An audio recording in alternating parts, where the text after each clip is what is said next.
91.1 FM. Talk. Cabinet has approved the establishment of the regulatory framework for the registration and management of classic, antique, and vintage vehicles in Trinidad and Tobago. Music. Better days are coming. Better days are coming. Culture.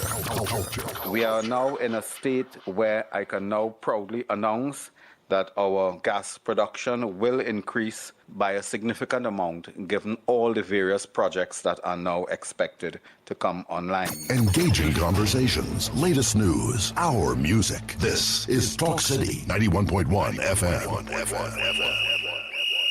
On Sunday, July 5th, Ballpark Macoya comes alive as Experience 496 Gym presents the Experience 496 Championships. From 10 a.m. to 6 p.m., 15 teams enter the battlefield for a full day of football, rivalry, big moments, and family entertainment. Bring your crew, bring the kids, and witness the energy.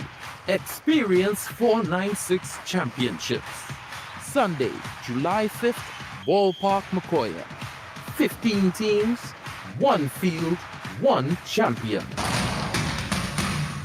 Hey Trisha, I ain't seen you in a while. How business going? Boy, business real slow these days, you know, and advertising expensive. You for real? You ain't hear about SBP? What's that? Small Business Package. You can advertise your business on radio. They cater for your budget. You serious? Yes, girl. Them fellas are Next 99.1, Sweet 100.1, and Talk City 91.1. Real bigging up your thing. What? No way. Tell me where, when, and how. Call 622-4141. That number is 622-4141. And for more information, you can email tttsales@ttt.co.tt. I heading down Marfal Road now. That song ain't too good to be true. Stamina Energy. Rise to the occasion. Energy starts here. Yo, stamina energy. Stamina energy. Stamina energy is the truth to keep me pumping, busy. To keep me moving. To keep me grooving. To keep me pumping. All night and day. Energy right. So go all night. It's stamina energy that give me life. Stamina Energy. Rise to the occasion. Available now in strawberry lemonade. Only 5 calories. Pure energy. You can listen on Talk City 91.1 FM and stay connected on Facebook, YouTube, and TikTok, wherever you are. This is Destra, and you're listening to the Ground Report on Talk City. Keep it locked.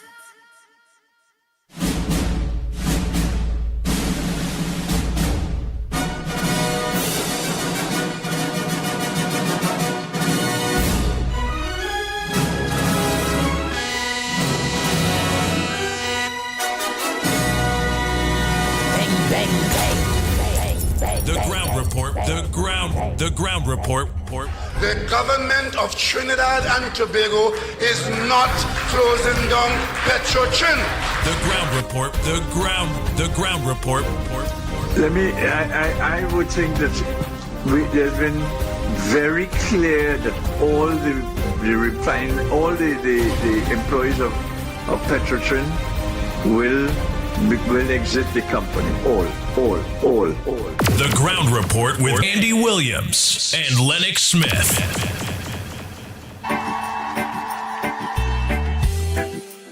The Ground Report with Andy Williams and Lennox Smith.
Good morning, Trinidad and Tobago.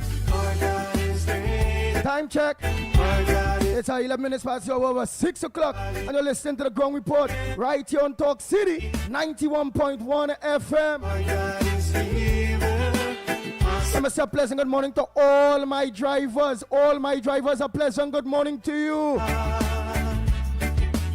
Wherever you are, whether it's in Trinidad or Tobago, and yes, all United States.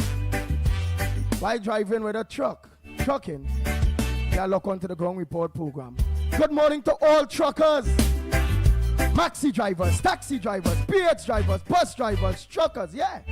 7-seaters, white panel vans, eh? Our God is for us. Good morning to you. Not forgetting, let me say a pleasant good morning to the sister Isle Tobago, in which we were there yesterday. Tobago, a pleasant good morning to you. Not forgetting those of you who we miss interacting with online. Yesterday, all of you on the World Wide Web, on Facebook and on YouTube. Good morning to each and every one of you. I tell all if all they didn't get we real media TT, or they could have just go. Look, I remember I keep telling all of that. So those of you who only ring in and saying about, well, you know live, I always tell all you, if you ain't get we on real media, you could get us on Talk City. If you ain't get we on Talk City, remember you see all you get we on Corridor. Try. So don't say realize you ain't get through with real media. All it was just go to Talk City. Yes, Talk City 91.1 FM on Facebook or on YouTube, and you all would have got us live from Tobago. God, you are higher than any other. Our God is healer, awesome in power, our God. Let me say good morning to Wendy and John, Ann Moon, Sammy, Nancy, all of you, Pamela, who drum John, and I'm hailing out to you all this morning because you all were missed.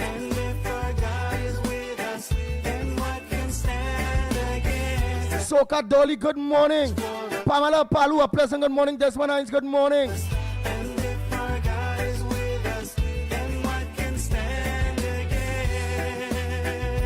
Grace. Stand again. Yeah, Mr. Grace, do that more. Do that more. A pleasant good morning.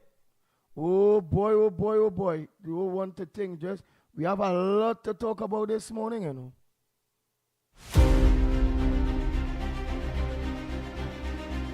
Tom Ford, good morning, Cyril. Wendy and John, a pleasant good morning to you. Michael Scotland, good morning. Carmen. Anthony Ford, a pleasant good morning to you. Janelle, good morning. Biznat Prasad, a pleasant good morning. Dave Maraj, a pleasant good morning to you. Tara Reyes, a good morning. Elizabeth. All Taras, a pleasant good morning to you all. Baby, my baby, a pleasant good morning. Teacher Balmain. Video in Grand Kufa, good morning. Ja Group, good morning. Raquel. Groove Master Songs, a pleasant good morning to you. Eleanor, how are you going? Nigel Black, a pleasant good morning. Peter Samlal Singh, good morning. Gaza Trini, good morning to you.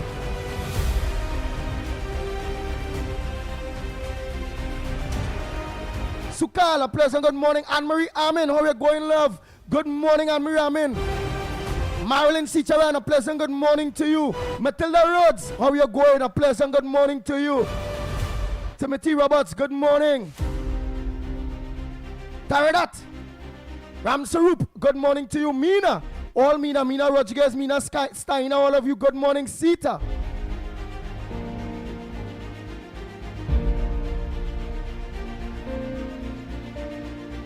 Zibrangani, a pleasant good morning to you. Khalidin, Passar, good morning to you. Trini Nairo, how are you going? A pleasant good morning to you. Sheldon Paris, good morning. Timol, Garu, yes. Mangaru. Yes, good morning, Timol. Rick Lachman, all of you, a pleasant good morning to you. Julie. Diane, legendary, good morning, Diane. Hey, Kamati, how we going? I ain't see you so long. Good morning.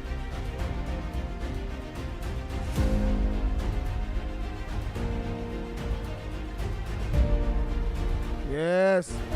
Pearl Danielson, good morning, Bernadette. Hey, Jamasi Pasada, pleasant good morning to you, Ruben. Noel. Just cool. How we going? Nazali and Mr. Ali, a pleasant good morning to you all. Afrina Mohammed, a pleasant good morning.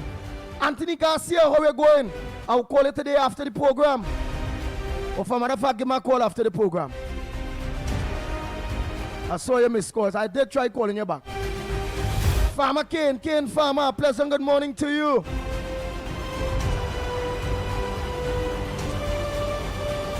Steve Joseph, good morning. Hey, Miss Lona, pleasant good morning to you. Not forgetting Angie out there. Miss Brooklyn, all of you. Mr. Tunapuna, Miss La Hoketa, Mr. La Hoketa, all of you. That all look on a good morning. A&A Doubles and Roti out there in Fulton Street, New York. Good morning. Noel Brown, Gita Brown, all of you, good morning. Mommy Juice, the Iron Lady, all of you a pleasant good morning. Ravi from Marabella up there. Also Ravi, aka Postman.com. Good morning, your father, all of you all that are look on, good morning. Don Harilal, all of you. Nice. Let me say a pleasant good morning to Nigel Snipes. Good morning to you, my brother. You was missed the interaction between us, man. Pleasant good morning, Andy. Pleasant good morning to Lennox. Pleasant good morning, Trinidad and Tobago. Nice. I saw you guys definitely had a time in Tobago. Yes. That hotel there, the Coco Reef hotel, the resort there. Nice place, man. Nice place. That the beach there like a pool, you know. They have like stones around it for it to come in hard. I'll definitely pay them a visit. Yeah, boy. Real nice. Breakfast and all. I see Lennox full up. He play there with no shame. I say, my God. I said, I did laugh until in him day, boy. I see.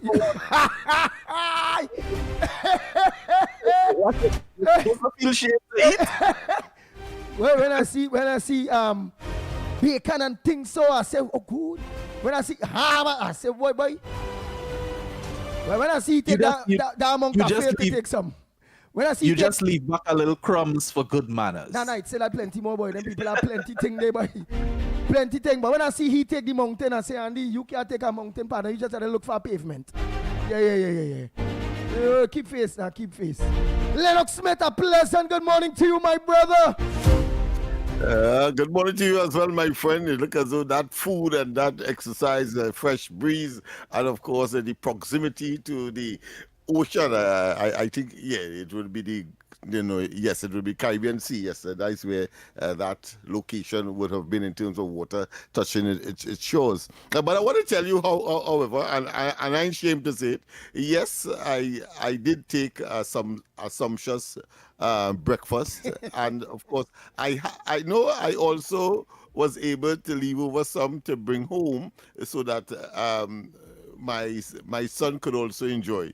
So I took for more than one. Yeah. Right. So I want to tell you that. So there's no shame. Lennox, there's no shame in that. Lennox, the breakfast is not for that. But you could say what you want. But I got what I wanted, and that is right, to I give. believe Andy now. To have my children. I believe Andy now. To have my son share in what I experienced, even though they weren't there, because I simply couldn't afford it. So you really so Slice, you didn't believe me when I tell you about it. I tell you, but I didn't believe you at all.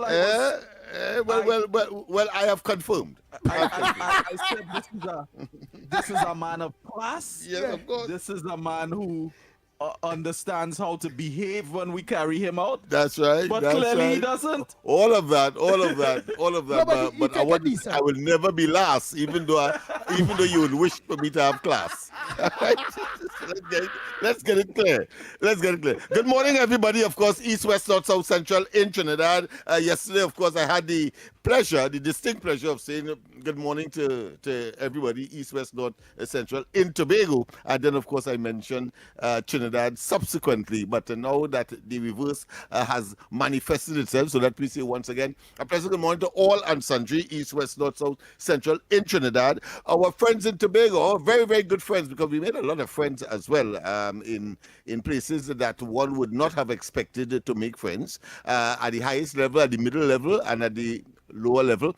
And of course, wherever you are streaming on the World Wide Web and whatever part of the world you may be residing at this point in time, pleasant good day to you. Yes, indeed, we had a wonderful time. But of course, it was all part and parcel of bringing information to the population, both in Tobago and in Trinidad, as to some of the issues that would have been in the public space. But of course, the ground report not having a correspondence there. And therefore, we had to go there ourselves, and we did it as we normally would do, unadulterated, not infected with any coloring, except of course some of the interviewees, and they seem to be a bit taken aback when we said, well, listen, we interpret what you have said to be so and so and so, especially the head of the chamber, the industry of commerce, the industry of people want their money. Head of the Tobago leg, yes, of the industry and commerce, right? So the mayor of Trinidad and Tobago, and he was, of course, a bit shaken when I said, well, no, what you said is that, of course, if you're saying that people with the knowledge would have sabotaged those WASA installations in Tobago.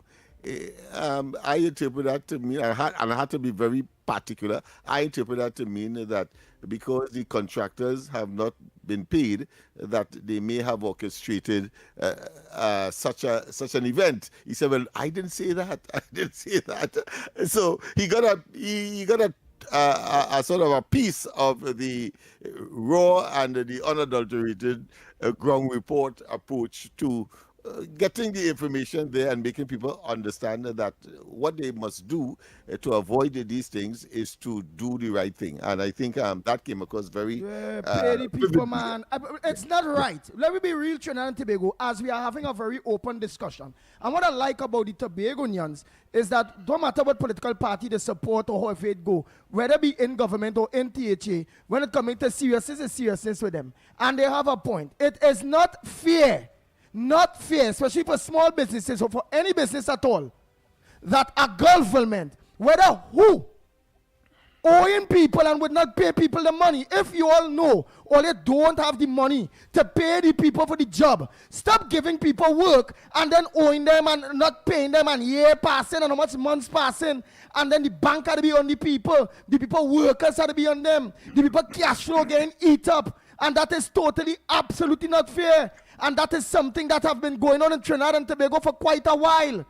The government want their taxes when they want it. When you have to pay the NIS on time, you have to. Everything you have to do when it comes to government, you have to, because it have penalties to be paid.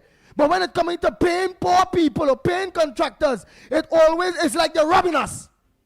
And that's wrong, and I'm angry about that, because up to the day from since quite 2013, the government of Trinidad and Tobago are owing me for doing 2 schools. And I put out my money. Yeah. And that is wrong. They closed down the education facility company. Again, we see the PNM did that. And I'm asking and pleading with this present government to don't go down the same road. A government must not be looked upon like a bandit government, like thief. Because in my book, that is like thieving. People put out their livelihood, they put out their money, they make the risk, they pay the workers, they complete the job. For God's sake, governments, pay the people the money. You go ahead, Lennox Smith.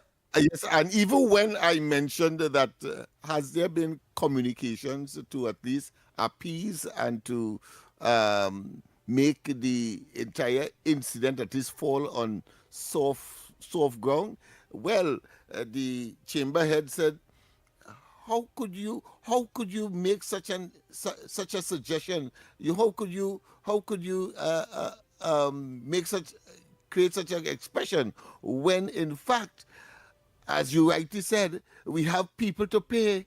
We have our creditors on our backs. The banks threatening to foreclose, and so on. So the question of, and then he says, well, listen, yes, they have been telling us, but every time they tell us next week, it turns out to be a false promise, and then they have to continue. Of course, he was very meticulous in terms of saying that the THA in this particular case has nothing to do with the WASA contractors who are being owed in Tobago.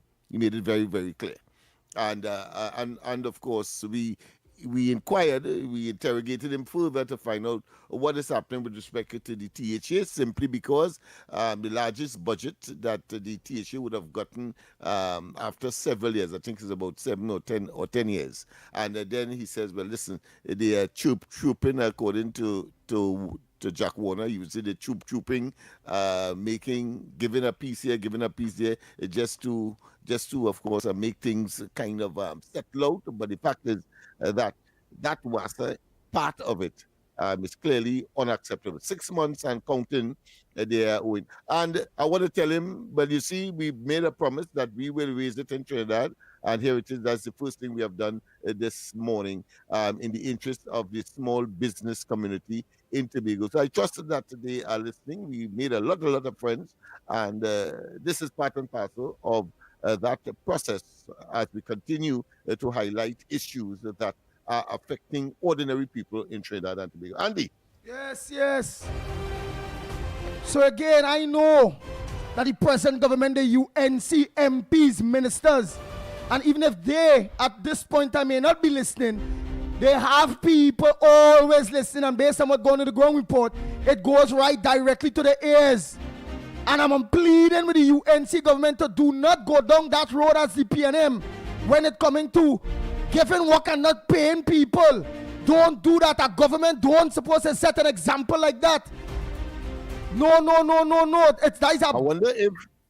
wonder if the people knows that you inadvertently, or you have been caught in that trap where in wanting not to pay the small contractors, those SMEs and so on, what they did, they went to court and closed down the education facilities company just not to pay in circumstances, very important, in circumstances where these small businessmen went to court, and the court said that yes, the government is owing these contractors, and in spite of that, and after that fact, they decided to go to court and of course close down the education facilities company. I mean, that is belligerence. That is government by brutality, frankly, and that ought not, as you rightly say, we want to admonish the present administration not to go down that road. No, don't do that. That bad. That come like Lennox. Where's the word with that? I had to say direct. That come like banditry, you know. That come like thieving without a gun. Yeah. Because people have confidence that if it is a government, give you work. When you don't complete your work, people expect to be paid, not to be run around. Yeah, and that to me is abuse, as you rightly say, is banditry. It is as well belligerence. Is barbaric. It is harsh. It is inhumane. It is wicked. It is diabolical, and all of the types of adjectives that one would ascribe to something that is absolutely wicked can be ascribed to that situation. Bye. Anyhow, let's take a quick break and come back. When we come back, yes, more right here on the Gong Report. We'll be back. Investing today moves fast, and so do fraudsters. Fake investment tips, cloned voices, AI-generated advisors promising guaranteed returns. Like this opportunity won't last. Double your money now. Stop. No legitimate investment offers guaranteed or unrealistic returns. Before you invest, check the TTSEC first. Visit ttsec.org.tt to verify that that investment is legit. You can use the website to report any suspected scams. Protecting your money starts with you. Happy Investor Education Month from the Trinidad and Tobago Securities and Exchange Commission.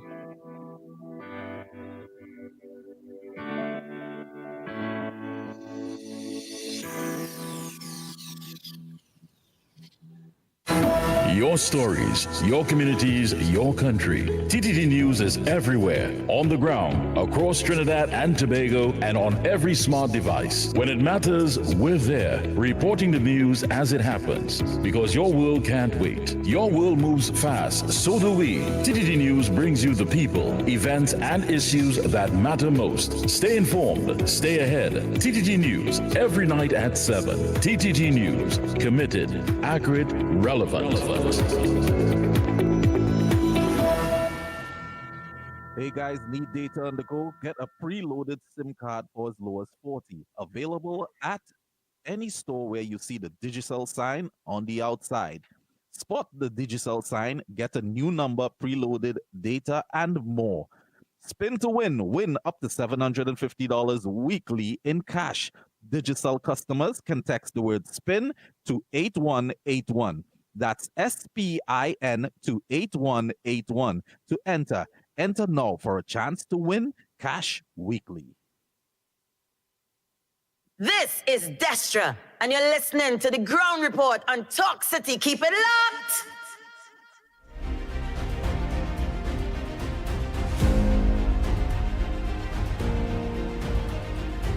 The Ground Report with Andy Williams and Lennox Smith.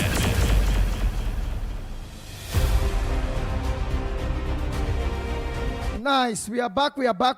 Time check. It's approximately 33 minutes past your over 6 o'clock. And you're listening to the Ground Report right here on Talk City, 91.1 FM. And what I learned about Tobago and its various agencies and them there, business people, they very accurate with Tobago and what Tobago wants, what Tobago needs.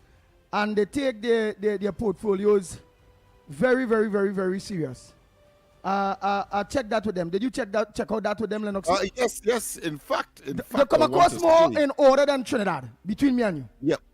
Yeah, they're much more conscious. And in fact, I think the same interviewee told us that a country of 60,000 persons, and I thought that was significant. Quite apart, of course, from the small land space, at least compared to Trinidad. We saw where that urge and that fervor and that tenaciousness to get more autonomy for Tobago, we saw directly where that would have come from, because in doing our own research and confirming, Tobago would have had a legislature before Trinidad.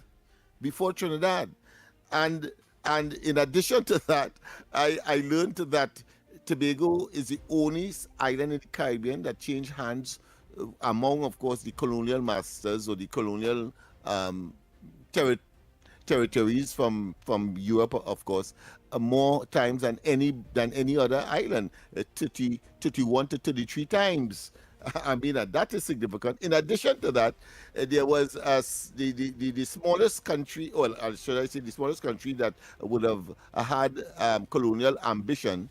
It's called Cortland, but today it is called Latvia, which of course is one of the Baltic states, formerly part of the Soviet Union. And they too had a presence in Tobago.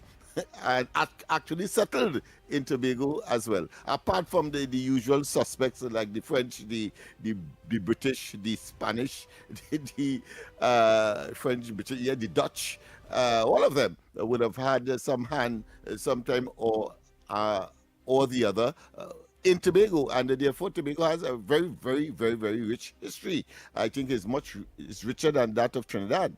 from my understanding. And indeed, just as Trinidad, they had a tongue called Georgetown, yes, in the eastern part of the island, and that was then subsequently replaced with Scarborough, that was moved physically, as St. Joseph in Trinidad was moved to Port of Spain physically, and therefore is now considered to be the capital of Trinidad, as indeed Scarborough is considered the capital of Tobago. Very, very rich history indeed. I thought I should do that as well for some of the C students and the persons who generally will want to get a little background as to why Tobagonians are such a cohesive bunch of individuals, and the society has evolved in such a way that when they make a decision, bet your bottom dollar it is cast in stone. So one could also understand why they have rejected the PNM and persistently has demonstrated a consistency as opposed to what we experience in Trinidad. Nice, nice. So what we're going to do, again, while we will continue into some of the headliners, we had was a touch on Tobago and what's going on Tobago there. Let me say a pleasant good morning to Nicholas Akash Ramnarain. Yes, that is our good friend, deceased Mr. Ramnarain's son, and not forgetting his wife. That I look on Mr. Ramnarain's wife. A pleasant good morning to you. And our dear friend, Mr. Ramnarain out there in Canada, deceased, he are really missed. But I'm happy that you are locked on, your son are locked on, and I'm feeling like Mr. Ramnarain in where he are there in heaven, are locked on right here on the ground report too. So good morning to the Ramnarain family. Nice, I'm gonna just play some things there one time. Oh boy. And all they come up with all the front burner issues with immediate effect. We have a lot to catch up on. Yes, Andy has already explained, because I too was bombarded with persons yesterday saying that we are off air, etc. And I had to be regurgitating that we are on Talk City 91.1. And if you go on that site, you will certainly see us both on Facebook as well as YouTube, as apart from radio itself.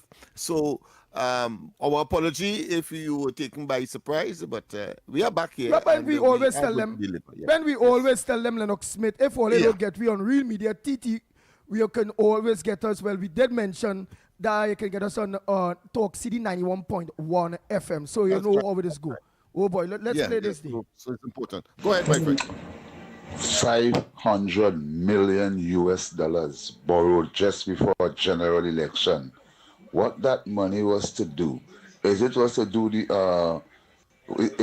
do some kind of construction somewhere? Where is the construction? Why the construction not finished? And I feel it's one by the grapefruit factory compound on lower down to South Key when you're going down where the foundry was. What is going on? We're not talking about that money. We must talk about that money, because see Mr. Inwood still talking in this country. $500 million loan to pay back in 30 years. The first payment will be $250 million to pay back. You understand? We ain't talking about that because we wouldn't be around for the next 30 years. We're not sure. But remember, people born every day. So people, let me keep that in the front burner too in the country here. So we will know we will never to let the PNM return or get any mileage at all in this country. Because the PNM operating like they didn't do nothing wrong. They was falsely voted out of office for doing nothing wrong. Morning. Oh boy. And he is right. The former government borrowed a lot of money. Spend a lot of money. And the fact is, we the people of Trinidad and Tobago can't see. Hey, looking. What that money was used on? How did our life improve? What way? Pensioners get a raise? What? Children was getting laptops or something? What? That start a construction boom? What? Did it open back the refinery? What? The healthcare system and the hospitals and all them things had improved? When we go to the public pharmacy, we was getting medication and not Panadol alone? What? What did they do? They paid off all negotiations when it coming to public servants and people are owing. What they do to all that money? Contractors that they owing, they pay them off. What? Lennox Smith, would you be able to give us an idea? Because I always look to see $1 trillion in former government spend so far.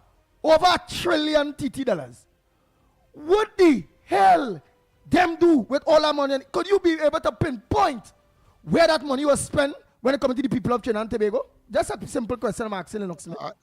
I am Flummox. I'm in a state of enigma. I simply cannot fathom where that money would have gone in terms of Trinidad and Tobago's benefit. I simply can't. What we know is the fact that they had a bumper election program. We know too that the phase one of that LNG plant, monies were spent there unnecessarily, exercising profligacy, waste, and betrayal of the people of Trinidad and Tobago when they were in government. And to pretend that somebody, I think as you would have said it, or the voice note, that how could you now pretend that everything is honky-dory and that you can absolve yourself of all those iniquities and sins of mismanagement, corruption, nepotism, and all of the other isms that you are guilty of, and with a straight face. And it shows that they are prepared to continue in that vein without even apologizing to the people of Trinidad and Tobago. And for that, they could never be returned to office. And when I watch that wickedness with all $1 trillion, all that is $1,000 billion and all here, that real money, you know.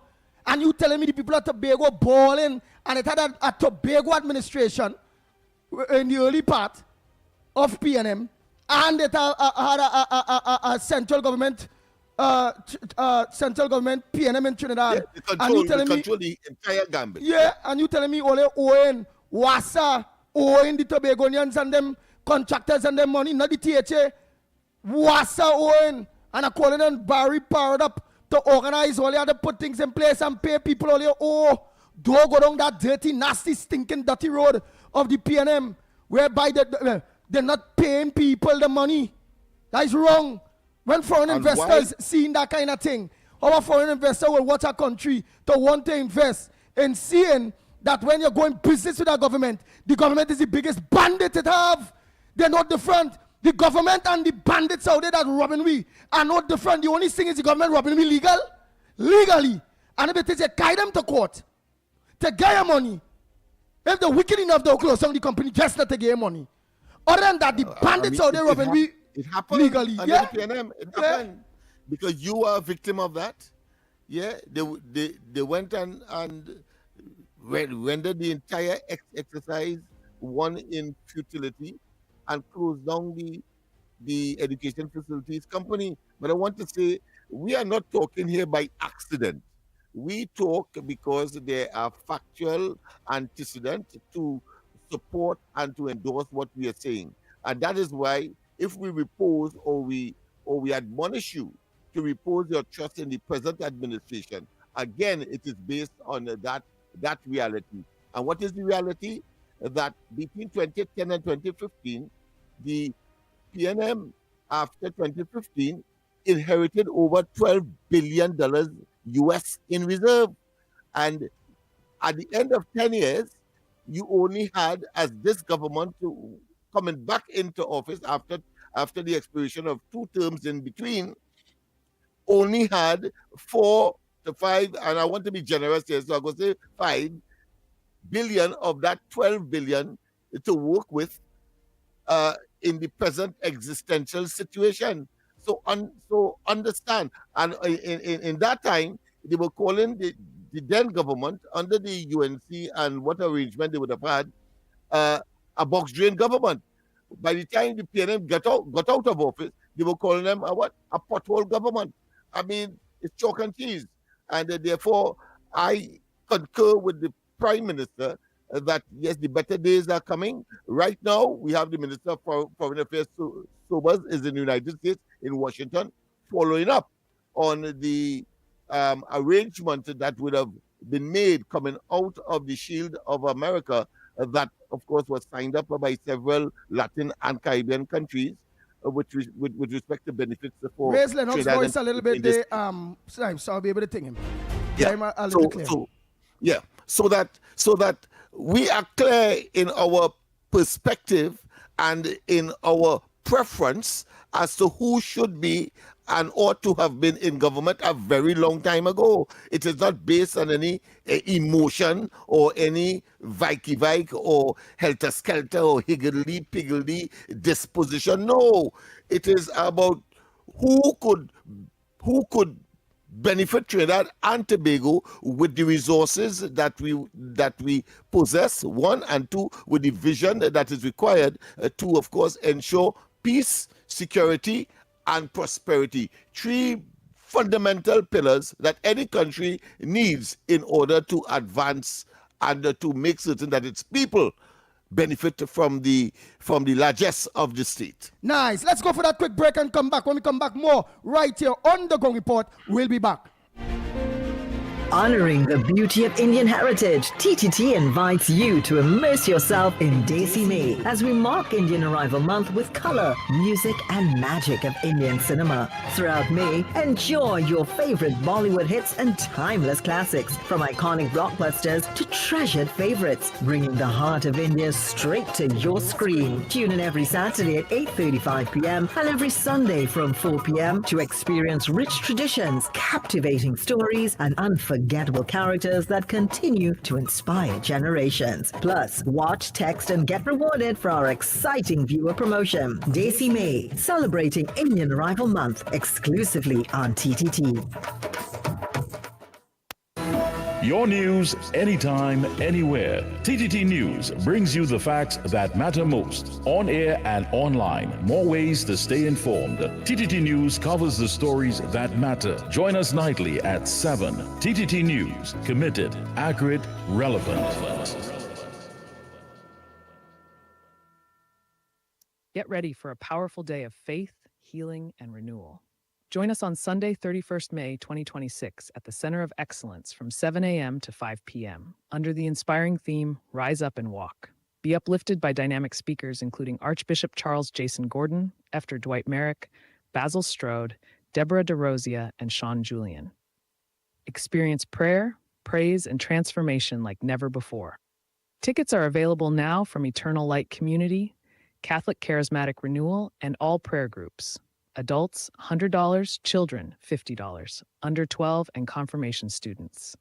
Don't miss it. Your moment to rise is now.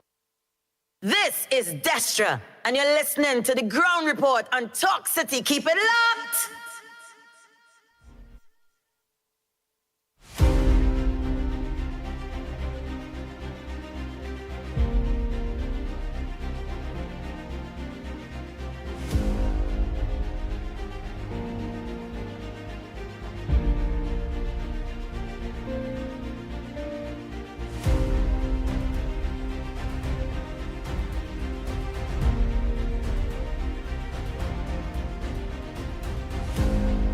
The Ground Report with Andy Williams and Lennox Smith. Oh boy, oh boy, oh boy, oh boy. We are back, we are back, we are back. Time check. It's about 10 minutes, yes, 10 minutes to the hour of 8 o'clock. 7 o'clock, in fact. Wow. And you're listening to the Gong Report right here on Talk City, 91.1 FM. Oh boy. So let me just go back to these callers and them there. We know you all were missed. You all want to have your all opportunity. You all want to have your all say. You all maybe want to comment on all on that that big interview.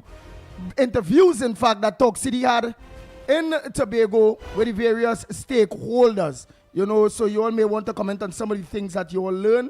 The floors are open for you. Right. So let me continue with these voice notes and them here. Very good, very good. I don't see Mr. Reporter. That voice note there with the monies, that is reality, and I support you on that. Let's continue. Andy, good morning. Andy, that hotel, I visited that hotel with my wife and my kids. I would say about, wow, a good few years ago, boy. That is a lovely hotel. The treatment was fantastic. We had a good time. The beach, the water was so beautiful. They went scuba diving. We did everything on that beach, on that island. So I'll call you and we'll talk later, all right? Okay, bye. Yeah, that hotel really nice. Let's continue. Let's continue. Andy, morning. You're not hearing me these days because I had two deaths in the family, right? And so it kind of have me all. But listen, we catching our ass here. Oh boy.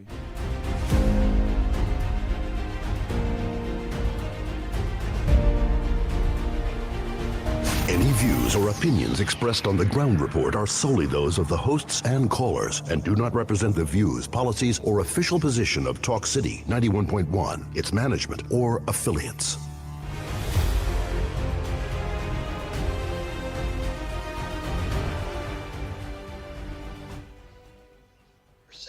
Prime Minister Stuart Young.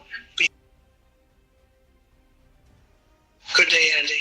Did you all see how the former SEPEP Prime Minister Stuart Young behaved in the Parliament yesterday? The man was so disrespectful to House Speaker Jagdeo Singh, refusing several requests by the Speaker to apologize for his nasty remarks. Listen to Stuart for yourselves, people. They had an opportunity to ask all of these questions. This is to deal. This is not Chinli Ida. This is not Chinli Ida or your brother. Okay. Chinli or my brother. Right? Right, but that quality really, really poor for Trump. So, Lennox Smith, if I could pull what went on there and send it from me there, I'll be able to play it now. Yeah, what went on the Parliament and send it from me the WhatsApp. And I'll play a better quality for the people to hear because I would love to hear what went on in Parliament. I did not know. All right. Is a vibrant exchange of some say bantering, but really bantering is an expression that also confines one to decency. But when you calling people feminine names and so on, it deteriorated to that. Yeah, he call a male a she and all of that. So it's consistent though with, of course, his Zami. Where mean he call a male a she? Where's Stuart Young do small pin did in Parliament? He and Saddam Hussein had an exchange in the Parliament. And of course, at the end of it all, he then said, well, you know, she says so and so and so. Meaning you referring to Saddam Hussein as a she? As a girl? Yeah, as a she, yes, as a pronoun. Some people say pronoun, you know, a pronoun is a word that is used instead of a noun. Yeah, so, but Mr. Saddam Hussein is a Muslim. I am not seeing a Muslim that is a man, because his name is Saddam Hussein, to be any girl. So what Parliament should do with that? The intention was to sully and to degrade and to insult. Of course, the speaker would have had none of it. But in asking him to apologize, asking Young to apologize, Young is refused on several occasions. I am not saying categorically to the speaker, I am not apologizing, because he has to apologize and first for certain things that he would have been offended on. And of course, the thing that he was offended about, which of course all of us know is factual, so let me tell you one time, is that he was offended that Saddam said that a member of his family is on a charge for drugs, etc. And he took offense to that. And he's saying that equated to him not having to apologize for calling, of course, the minister and the parliamentary representative for Sawa Barataria a she. But eventually he conceded, Young conceded, apologized, and of course, in the vein of things, Saddam also apologized for saying what he said, even though he said, I am apologizing for something that is factual. I think that was a good ending to that. So really and truly, Young didn't get the better of the exchange. Okay. Yes. Mikey, Nigel, and to everybody out here. Andy, I hope that the show in Tobago, yes, it was successful. I wasn't picking it up at all. I don't know why. I was having a lot of trouble yesterday with my internet. flow again. What do you expect? Anyway, Andy, dear, now, all you know, for the longest time, I have been coming here and asking a question that is there a Bermuda Triangle on the desk of the DPP where files against PNMites just go and disappear? Because you know the history and the story surrounding the Bermuda Triangle, right? Okay. If there's a section on the desk that is known as the Bermuda Triangle, the things just disappear. Now, over the past couple of weeks, we have been hearing about this Bates lady was also employed in the DPP office, right? Now, I'm not casting aspersion. It's just that inquiring minds want to know, right? Now, yesterday we have seen a post asking the same question about files against members of the PNM disappearing from the DPP office. I don't know. Tongue want to know. Inquiring minds want to know. Was she the Bermuda Triangle? We want to know. Because, Andy, don't you find it passing strange, right? That any file that came across the desk of the DPP, nothing is coming out of it? Even Faris with that alleged witness tampering. Well, I can't say it is alleged because it came out where he paid Vincent Nelson 10 million. Vincent Nelson said it. 10 million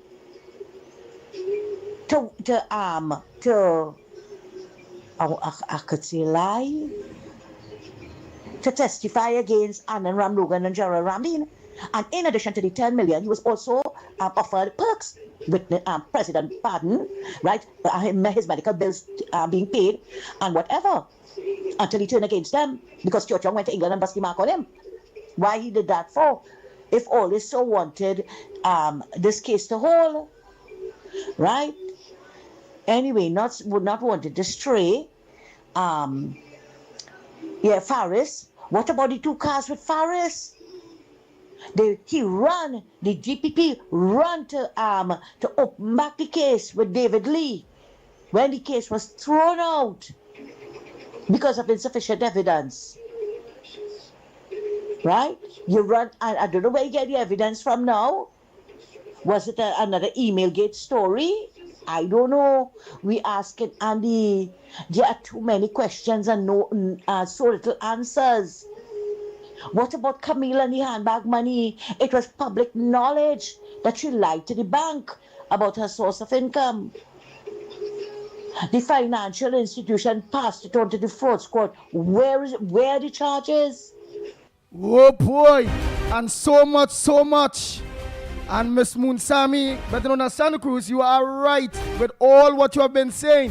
Time check, it's exactly maybe about 10-15 seconds to the hour of 7 o'clock. And we have to go for that 7 o'clock news. Brought to you by TTT. Oh boy, Snipes. You can carry us to that news there, my brother. Good morning. This is your TTT News Update. I'm Carrie Roberts, making the news at this time. During a recent visit to Nelson Island, Prime Minister Kamala Persad-Bissessar revealed that the government is considering renaming the historic site, which served as the landing point for thousands of Indian indentured laborers. A senior lecturer at the University of the West Indies, St. Augustine, praised the Prime Minister's decision to pursue public consultation, but emphasized that any new name should reflect the island's rich and diverse history. Speaking with TTT News on Wednesday, Dr. Tilak Singh reminded that the island story goes far beyond indentureship. Nelson Island cannot simply be restricted to indentureship or Indians, Indo-Trinidadians, because it was inhabited, it was used for hundreds of years by the first peoples, the indigenous tribes. And then not just Indians, but after indentureship, World War I, World War II, it had Jews from Germany there, it had Tubal Uriah Butler there, so it's connected to labor history. Dr. Tilak Singh noted that the current name does not reflect the island's history. That Nelson Island gives the impression that it was just the British who had this island, and just the British people controlled or inhabited the island. So Nelson has to go. That name has to go, certainly. He's commending Prime Minister Kamla Persad-Bissessar for allowing the public to be a part of the renaming process, saying that it reflects democracy. Habitat for Humanity's Let's Open the Door campaign has now found a new home in the heart of San Fernando. The launch unfolded on Wednesday morning along the tree-lined Harris Promenade.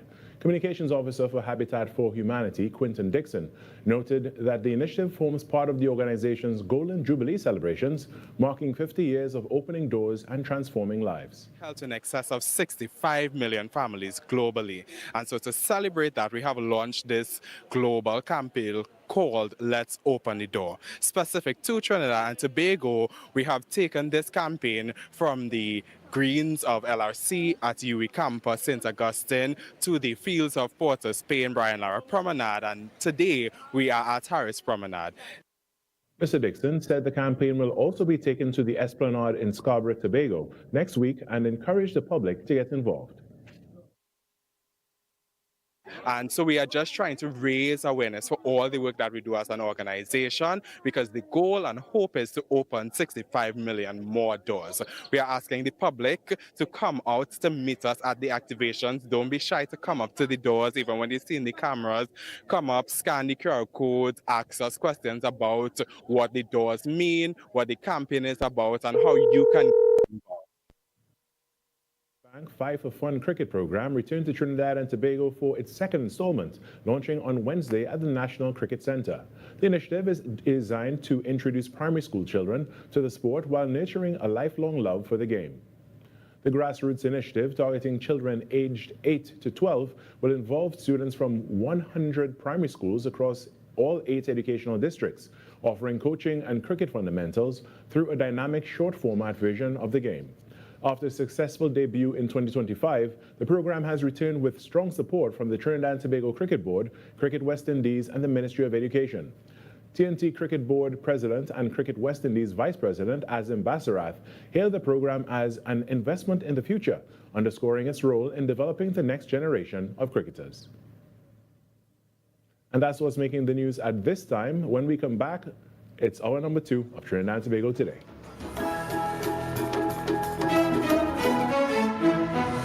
That was TTT News on Talk City 91.1 FM. Hey, that was your 7 a.m. news brought to you with the kind compliments of Sagicor. Wise financial thinking for life. At Sagicor, our story was built by people, neighbors helping neighbors, standing side by side with those who trust us to protect what matters most and help build our communities, being there when needed most. Across borders, across generations, still growing, still giving, still just getting started. After 185 years, Sagicor.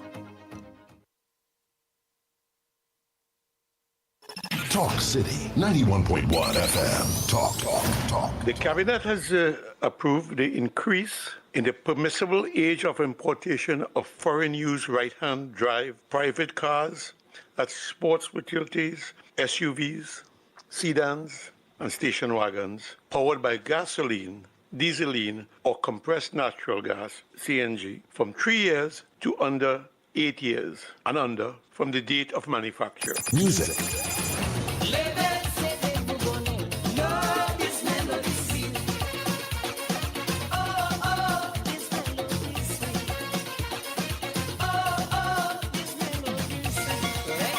Culture.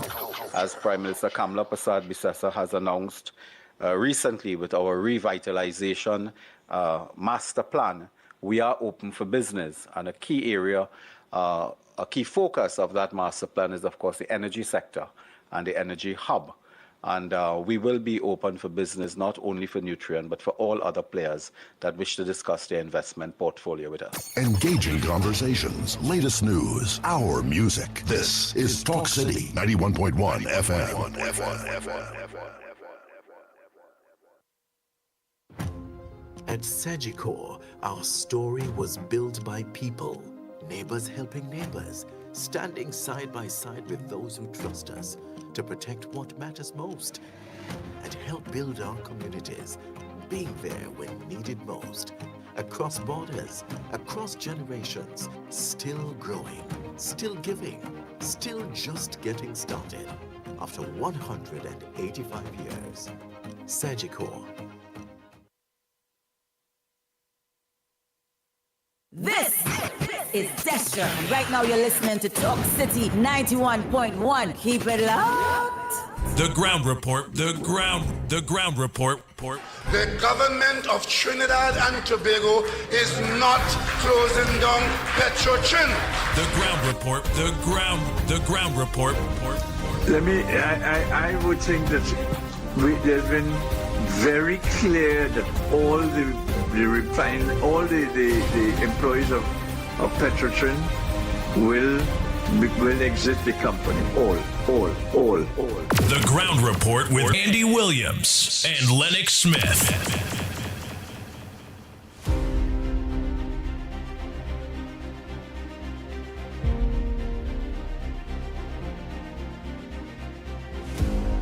Nice. We are back. Time check. It's at 7 minutes past the hour of 7 o'clock. And you're listening to the Ground Report right here on Talk City 91.1 FM.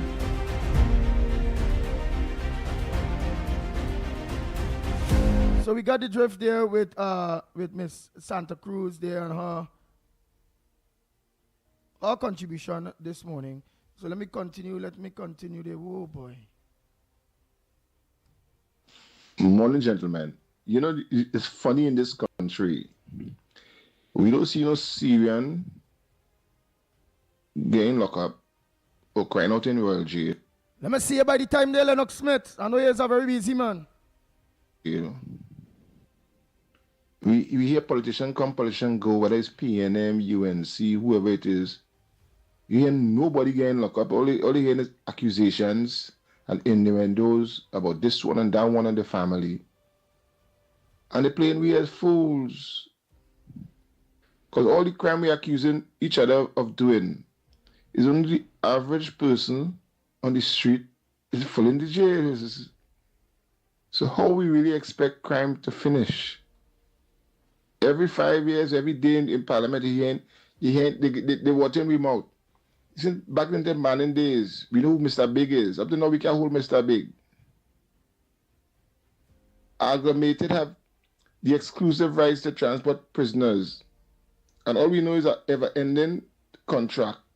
And prison officers had that job and it was going smooth. I know what's the big difference. Maybe for the van and them to drive up and down the priority bus shoot. We playing games in Trinidad and Tobago with people.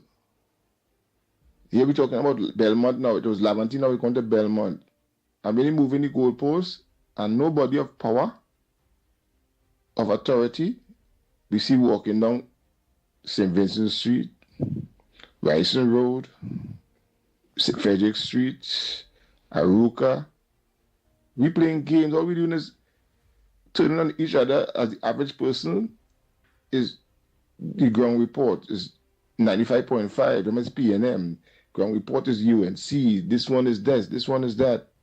And the people who really have we in this situation, we didn't see none of them in shackles. All we hear, just like yesterday, the AG talk about we had to do X, Y, Z. But we see nobody in power being arrested. As I said already, all these guys and them who are power, CEO of these companies, Syrian and them, we don't see them in the DMV. We don't see them line up in the grocery. We don't just see the children. But then we see the children going to St. Mary's and Fatima, St. Joseph, and the driving car. We don't never see them when don't license office and get a test yet. We fooling ourselves. We telling it's black against black, poor against poor, and the people with the real power keep getting away. We ain't realizing that everybody with power here. But the biggest person that get jail is who? Jagasa? Jagasa? Kopan didn't really get no set of jail. Is Jagasa we talking about? We have seen nobody, everybody of authority in this country just walk free. Don't need to get arrested. So what are we talking about? Please, fellas. Morning again, and to the caller, brilliant contribution after Miss Santa Cruz. You see, it is not until the assets of politicians who mismanaging and squandering the patrimony of the state assets go back to the state, then you will see things happening differently. But until we have to keep it in the public domain, the kind of massive corruption, before we face the political destruction that Jamaica, Haiti, Guyana faced in the early times gone by. We are on the road to that, but we could stop it as a people. You see, the asset and the laws of this country, it must be able to bring back assets to this country. And in days where the thing will start. You are correct, sir, but I just add this to it.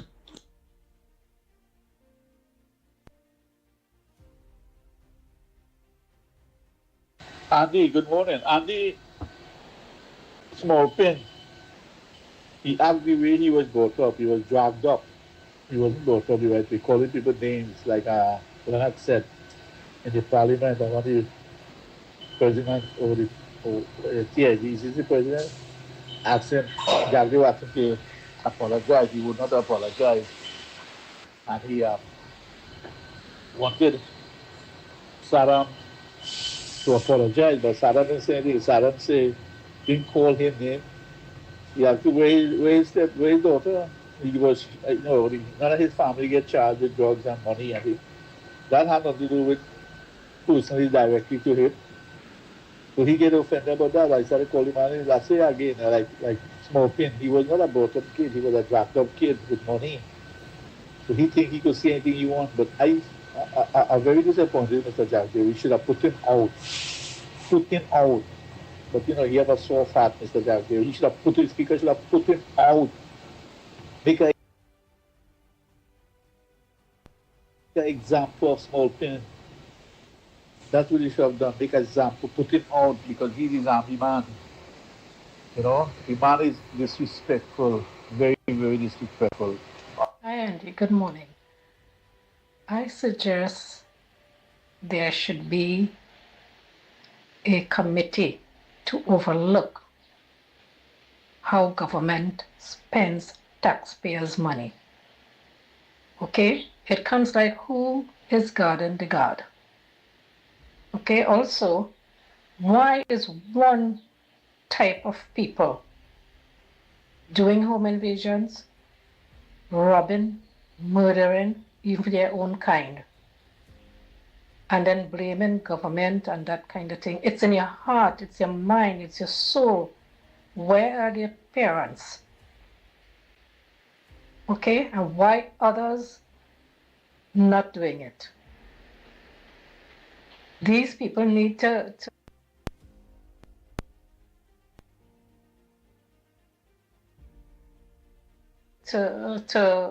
get skills, pray, and do what is right. Also, at the same time, instead of talking, get to the source of the issue and get some pastors to go into those areas and reform these people. Right? They are adults, they know right and wrong. Why continue doing wrong and then in the interim too you are being killed when there are alternatives to life? Okay? Thanks again, take care.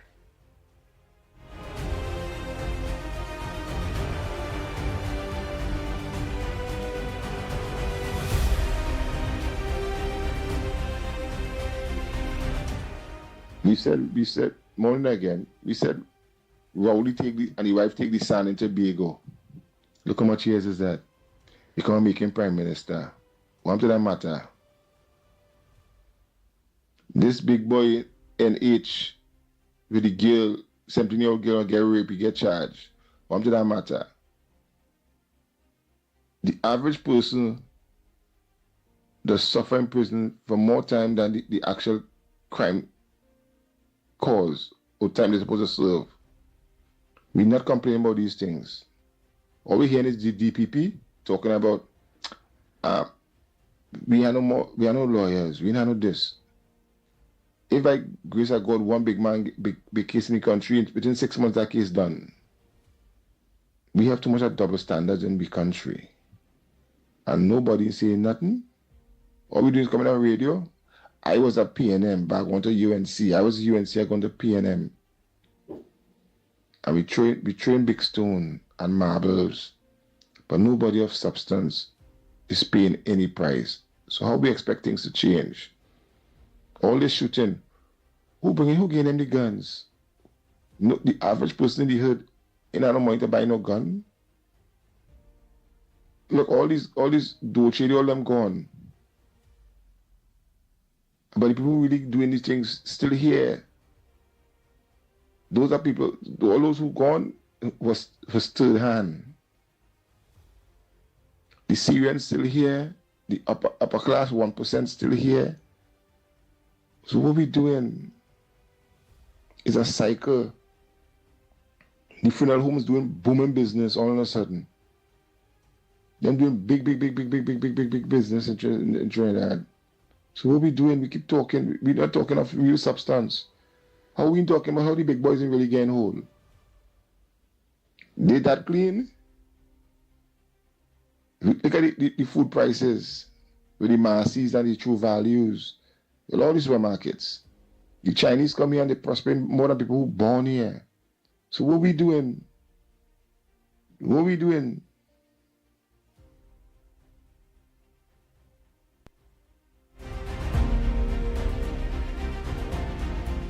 Oh boy, oh boy, oh boy. Before we go for the mark for today, oh boy, Lennox Smith. The complaints all over. And I must say the people are right. Whereby politicians are not being held accountable for their actions. Their luxury cars, their homes, their lots, their houses outside of Trinidad and Tobago, within the Caribbean, within North America, within Canada, within Europe, having houses with pools and businesses and not getting what I will deem to be to take confiscated back from them based on paying back their mishaps while being in government. The politicians really do not pay the price, and the people will watch that a lot of measures that's being put in place to penalize lawbreakers, the average citizens of Trinidad and Tobago. They look for all the loopholes to make sure that we can get away from paying the penalties of breaking the law. And if it is we are seeing, it have laws there, as we all know, to deal with the politicians who misbehave in public office. And we are seeing for years it is not working. Why have they not been putting stringent measures in place in order to deal with that loophole of politicians keep getting away no matter what law pass? Why is it that the politicians and them don't want to strengthen laws to lock up themselves? Why? How you can't get them and confiscate their properties to repay the people of Trinidad and Tobago? I don't understand it neither, Lennox Smith. Well, to me, from where I stand, it's very simple. The fact is that what they have done is commandeered the institutions that are supposed to police those very rules and laws that they break, that they ought not to break, and if they break, should be penalized.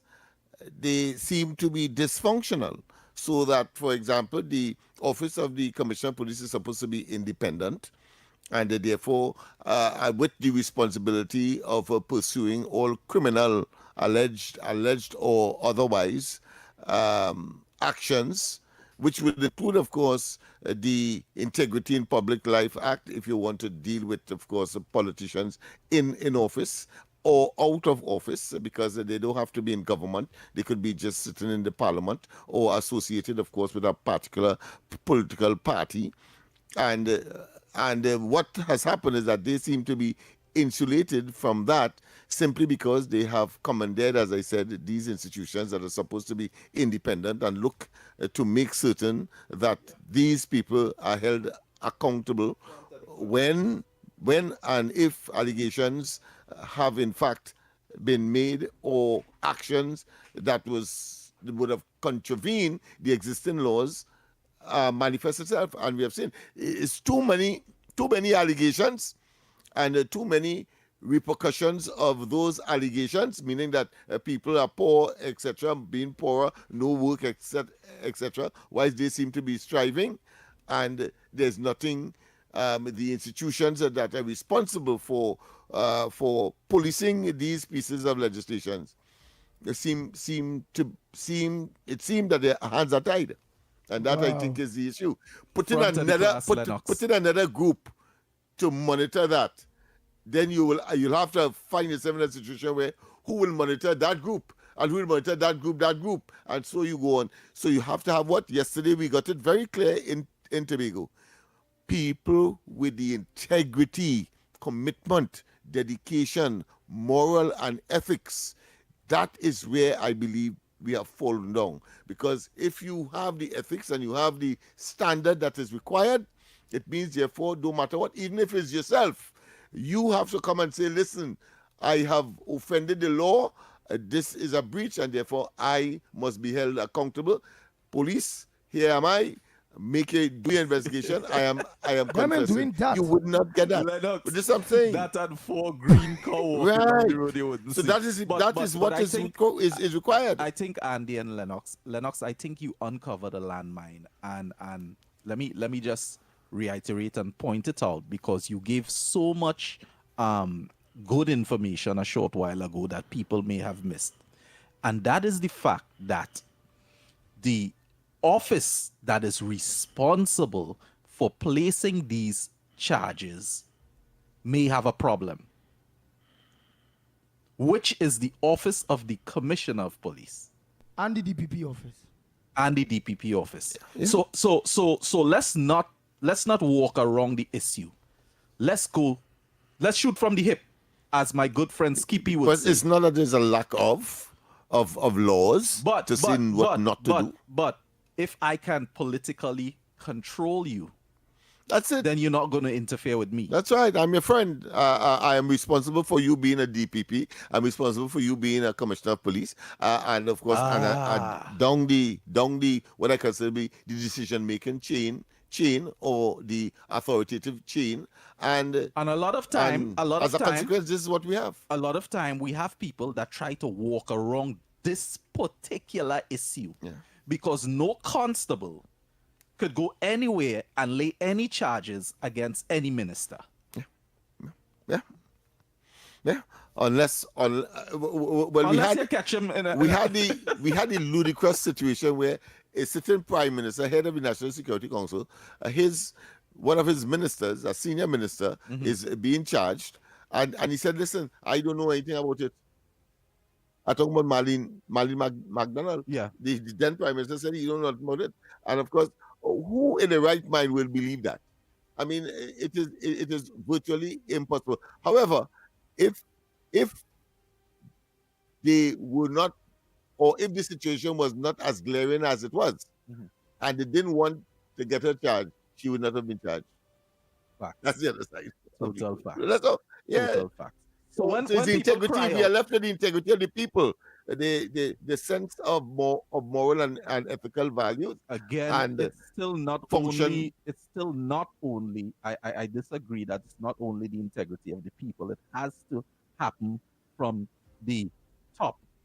Well, the people inside of the institutions that are supposed to police their integrity too, because if it is that is not happening, it means you mean they don't speak up? they I too. understand now. That is applicable to them as I well. understand now. Everybody. Andy has been calling, and week in, week out, Andy has been pointing out this issue, and I don't know if people are afraid to talk about it, or people just don't want to say the truth because they know who teach these people how to not have a sitting commissioner of police. Yeah, I'm sure a uncompromised. factor is that I may be victimized. I may be a victim of the very process that I am talking out against, and therefore I will keep my views trap shut so that I could get my piece of the kakada, and I will show a blind eye to what is happening, irregardless of the fact that there is suffering as a consequence of people getting more than their fair share. But I have to say that you guys are very brave. You continue to poke the bear. Yeah. I suppose that is the level of commitment and dedication, and maybe that self maybe raise the bar in terms of commitment, dedication, moral and ethical, and what is right and wrong, basically. Nice. Like for example, not because we may pro a government or a political party shouldn't mean that if we are seeing something going wrong, we don't say it, because it means we'll be contradicting our own selves by saying that these same people that are supposed or that are responsible to lock up and charge politicians are not doing their job because of political favors, or they get the job here or there or however it go. So we set the example that way, whether either or, it's all about credibility and transparency, and it will have a rippling effect going right down for the greater good.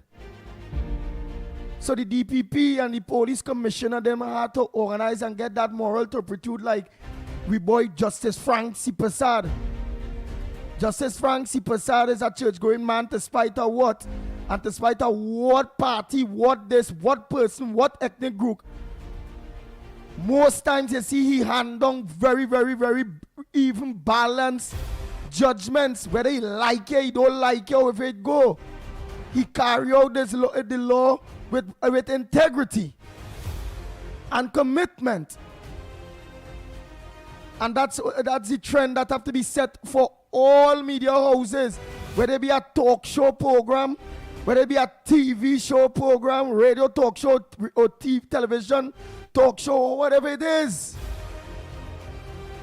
We are not have the responsibility to organize and guide accordingly and be what it is we want the others to do.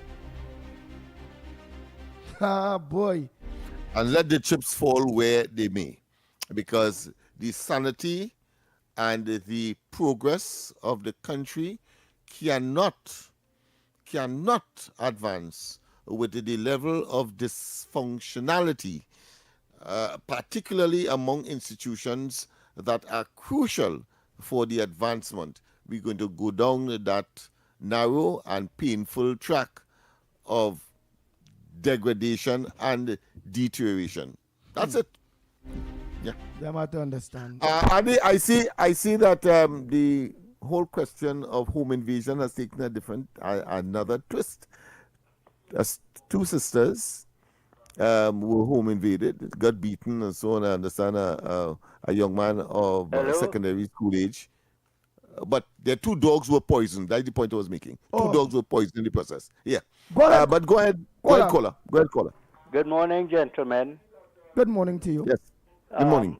I feel the law lords in England, my opinion, they're not educated enough to tell the government of Trinidad and Tobago that this man, the former Minister of Finance, should be under investigation.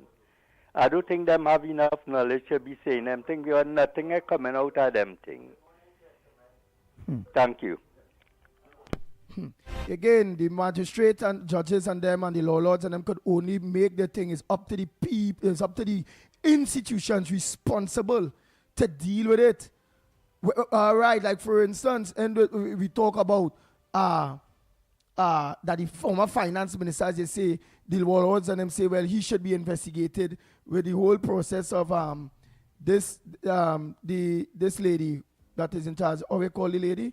Lennox Smith, we did do a match. Yes, the chief accountant for the country, yeah, the Auditor General. The Auditor General. And at that point in time, the PNM government are in power. And it means that they had to organize to start an investigation into their own selves. Who will do that? So, and they would not. And the institutions that are placed there to do such, they playing a blind eye because they was politically appointed. And the caller raised a very good point, but the law lords can only work with what is before them.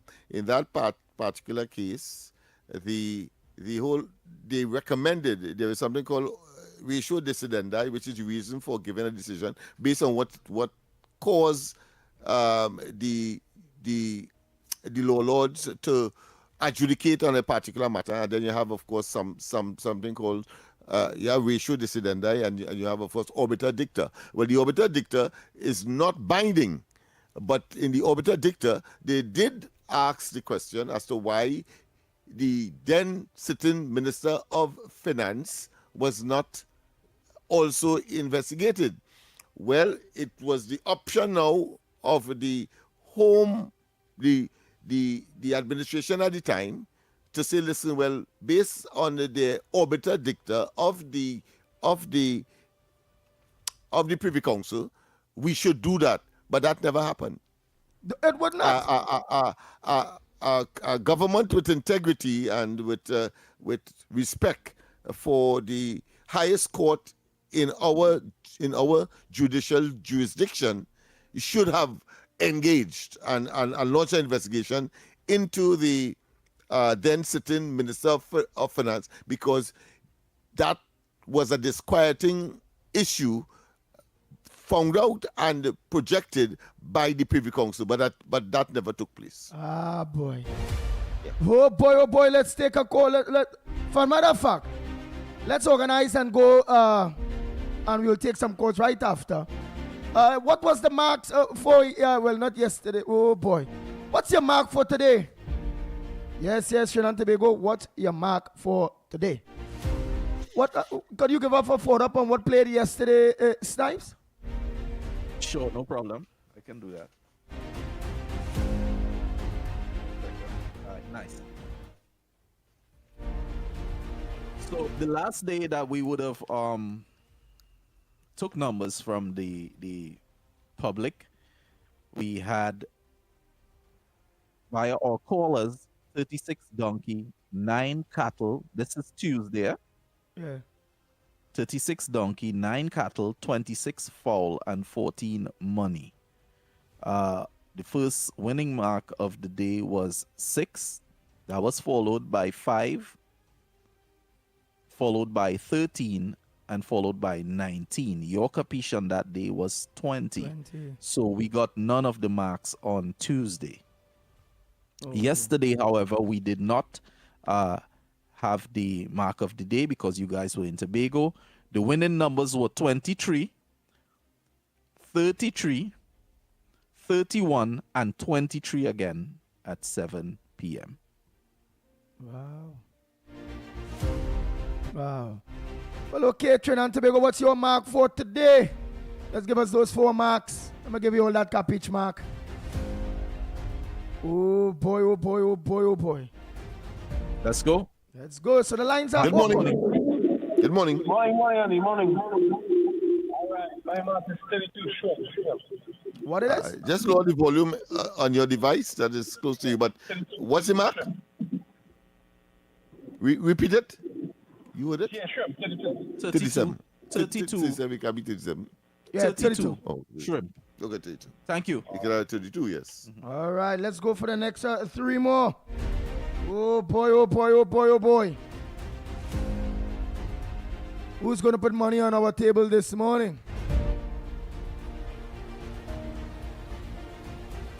See Zandu saying, let's say saying 29.35. Just School is saying I had commented 5.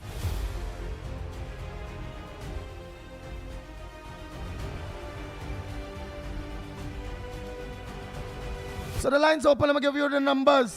Where COP? Where all of you? Hey, let me say a pleasant good morning to Anderson Wilson and all of them. They're on the beatum. A pleasant good morning to you all. 622-4911. 622-4911. Take one here. Yes, go ahead.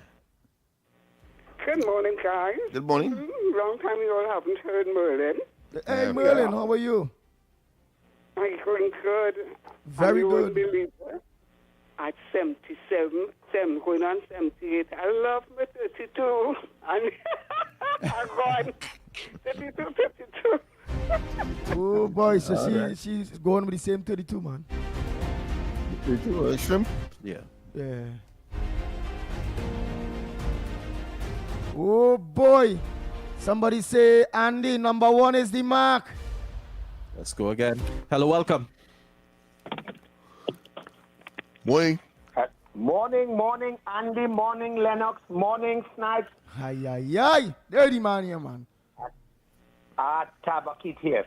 Now, let's look at a mark because you're a cabbage man. Eh? Now, today is the 14th. Yeah. And the last time he played 14, that he never played again. So I'm looking whether or not if he could take that cabbage since today is the 14th and play 14. He could also hit you a double whammy and play 14-14 in the pick 2. So I charged him this morning. Today is the 14th. He could hit you 14. That big mark. We're taking that vote. Nice. Yes, today is 14. But right? Mr. Tabakit, before you go, Yeah. you go, what you understand by the term cabbage? Well, let me tell you what is a cabbage. A cabbage, let me say if you're going down the road and you see a big snake in a corner, or you get up on a morning and you see one big spider in the house. Now, let me tell you how this thing does go.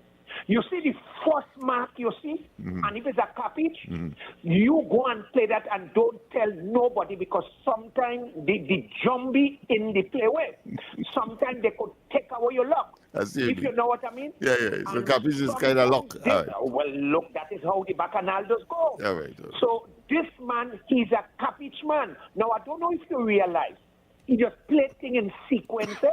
So sometimes certain activities taking place in the country, you know how to analyze and ask yourself if that is the mark. So you see this morning, you see that shiny man? I charged him this morning. Today is the 14th. He could hit your bow 14 or hit your bow in the pick 2. One out of the 2. Nice. We go catch 14. him this morning. Thank you. Shiny man is coming, you know. Thank you very much. Thank you very much. Because somebody in the United States said a cabbage is saying yes. All right. So it depends on the culture that you're in. Cabbage will mean different things. We have a caller? Oh, we don't. Yeah. So I just should ask him that, Andy, because that was a discussion I think we had on Monday or somewhere there. Yes, the lines are open, and of course, Andy, what's the numbers to call? Yeah, 622-4911.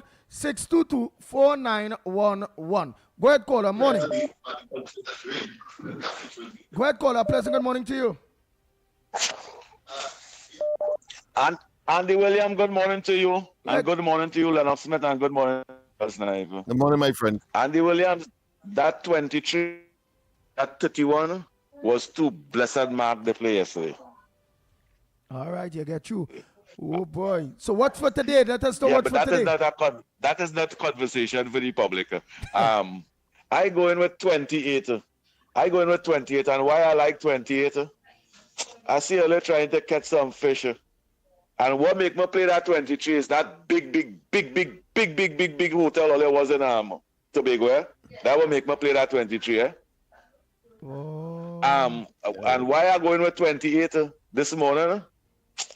I dream all trying to all go on scuba diving and all trying to catch fish and all catching no fish at all. A redfish come close to all catch it at all. So I played 28 this morning. Redfish for all the fish that all you catch in that big hotel all staying yesterday. Thank you very much. Oh boy, let's continue there, man. Cabbage, boy. Cabbage. One more to go. Yeah, one more to go. Oh boy, oh boy, oh boy. Let's see, what's your mark for today? Go ahead, caller. What's your mark for today? Yeah, I take 33, you know. You like what? 33 spider, I take my about 3 to see my cousin, and he's 33 years. You take it 33 years to see your cousin. All right. So 33. 33 So, years. And he's 33 years. And he's 33. And he's 33 years old. all right. All right. Thank you very All right, much. so Andy, we're gonna take your capiche now. Nice. I go take out, knowing that we come out of Tobago yesterday. I'm going to take the capiche number from our Tobagonian sister, Mother Bernie, who said, Andy, 15. What's 15? She's a sick woman. Sick woman. Okay, then. So I'm going to play the capiche today, sick woman. 15. All right, so the numbers go as follow: 32 shrimp, 14 money, 28 redfish, and 33 spider. Andy's capiche for today is the number 15, sick woman. Nice. Sick woman. Good luck to everyone. Andy, we're also purporting to move this segment to the position of the word of the day and bring the word of the day in place of the in this position. The switch. In other words, we are switching, and of course that is in We'd conformity. like to do that from Monday, please God. Yeah, and that is in conformity with the suggestion made by several callers when we were last here in studio. We were, of course, in Tobago yesterday. That talks about the secondary schools start at 8 and the primary schools start at 8:30. But one of the grouping of school attenders will be left out, and usually they have to take them to school. They will be on the way to school, usually in a vehicle or whether personal or public. But of course, the chance of hearing the word of the day will be greater in that arrangement. So nice. So Andy, don't forget to write the relevant. Don't forget to write the relevant authorities in order for that to happen, so they will be able to. Definitely. Definitely, we will do that. Make the adjustments. Yeah, they'll be able to make the adjustments. So we say Monday, we're recommending Monday. So we want to thank profusely that caller for that observation, and I think it shows that people are really, really focused, and they are, of course, tuning to 91.1 and Talk City, and I think you have to commend them for that, and we have to respond appropriately. Guys, we go for the break and come back. When we come back more, right here on the Gong Report, we'll be back. Trinidad! Are you ready? So Trinidad! Are you ready now? By public demand, coming to Sapa, Laugh Till Your Belly Bust Part 2. This is the encore. In partnership with Talk City 91.1 FM and TTT Limited, Sunday, 17th May, showtime, 6 p.m. sharp. Come see Victor St. Louis Pell and all his funny friends. Dr. Kenneth, I can't hear at all. My ears in trouble. Well, I could fix that for you, boy. It go cost 3,000. So much? I thought you can't hear. The Saint. And Trinidad, when you call the police and say a man breaking in your house, they say the man has commit no crime yet. When he done break in, call me back. Louis Spider-Man Antoine, Andrew Friday, Kenneth Superstar. Hey, a black couple have a white baby. The husband asked the wife, how that baby come out white? She said, boy, he eat too much magnesia. The husband said, but how he eye come out blue? She said, he eat piece of the bottle. And we are honoring Tommy Joseph, one of Caribbean top comedian, added to the cast, Damien Melville, and Paniska is back. Laugh till your belly bust. Get your tickets now. General tickets are priced at $200, VIP $350, and Legend Sports Bar, 22 Agard Road, Point Fortin. Stenger's Restaurant, number 65, High Street Safari, opposite Massey Stores. Dev's Barbershop Coupier, Price Bar, Maribel Road, Joanne's Bar, North Charles, and IslandEtickets.com. It's happening on the 17th of May at 6 p.m. sharp. For more information, call 278-5892. Laugh till your belly bust. Friday, 15th May is Pizza Party Day at Mario's Pizza. Pizza. And because it's also International Day of Families, we're bringing everyone together with an unbeatable deal. Enjoy free family specialty pizzas for just $270. That's only $90 per pizza. Choose from 6 delicious specialty options. But hurry, it's for one day only. Because at Mario's, there's always something to celebrate. Order now by calling 225 King on the My Mario's app or visit mymarios.com. Mario's Pizza, just the way you like it. Dad's eyes don't quit, and neither does he. Treat Dad at Value Optical with 40% off frames this Father's Day. Upgrade his vision for real life. Clear vision, all-day comfort, no interruptions. With flexible payment options from CredIQ, he can see now and pay later.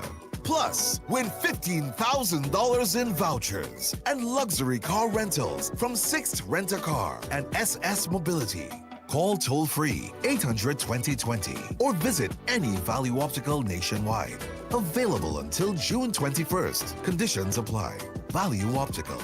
Expert care for your eyes.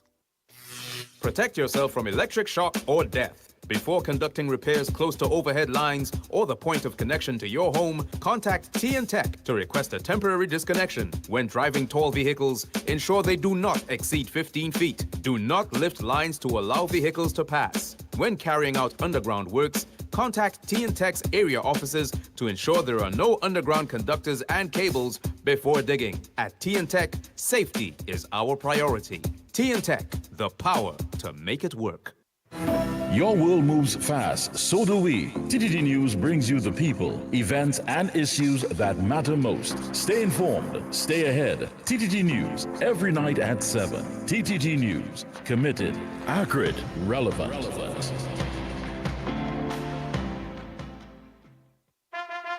Friday, 15th May is Pizza Party Day at Mario's Pizza. And because it's also International Day of Families, we're bringing everyone together with an unbeatable deal. Enjoy free family specialty pizzas for just $270. That's only $90 per pizza. Choose from 6 delicious specialty options. But hurry, it's for one day only. Because at Mario's, there's always something to celebrate. Order now by calling 225 King on the My Mario's app or visit mymarios.com. Mario's Pizza, just the way you like it.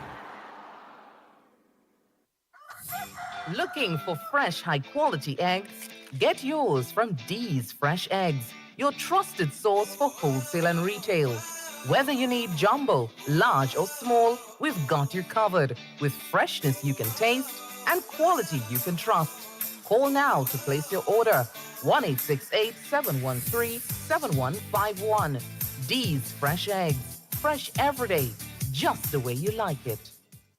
When it matters, we're there, reporting the news as it happens, because your world can't wait. TTT News, nightly at 7. TTT News, committed, accurate, relevant. But Johnny, how come your house is twice the size of mine, but my bill is twice the cost of yours? Johnny, what's going on, boy? How your bill so low? How your bill so low? I conserving energy, I switch your LED, at the stun of the AC, and I saving real money. It's our responsibility for a brighter TNT. Cut the waste and you would see. Why everybody asking me? They asking how you been so low? How you been so low? Tech, powering the nation into the next generation. Friday, 15th May is Pizza Party Day at Mario's Pizza. And because it's also International Day of Families, we're bringing everyone together with an unbeatable deal. Enjoy free family specialty pizzas for just $270. That's only $90 per pizza. Choose from 6 delicious specialty options. But hurry, it's for one day only. Because at Mario's, there's always something to celebrate. Order now by calling 225 King on the My Mario's app or visit mymarios.com. Mario's Pizza, just the way you like it. This is Destra, and you're listening to the Ground Report on Talk City. Keep it locked!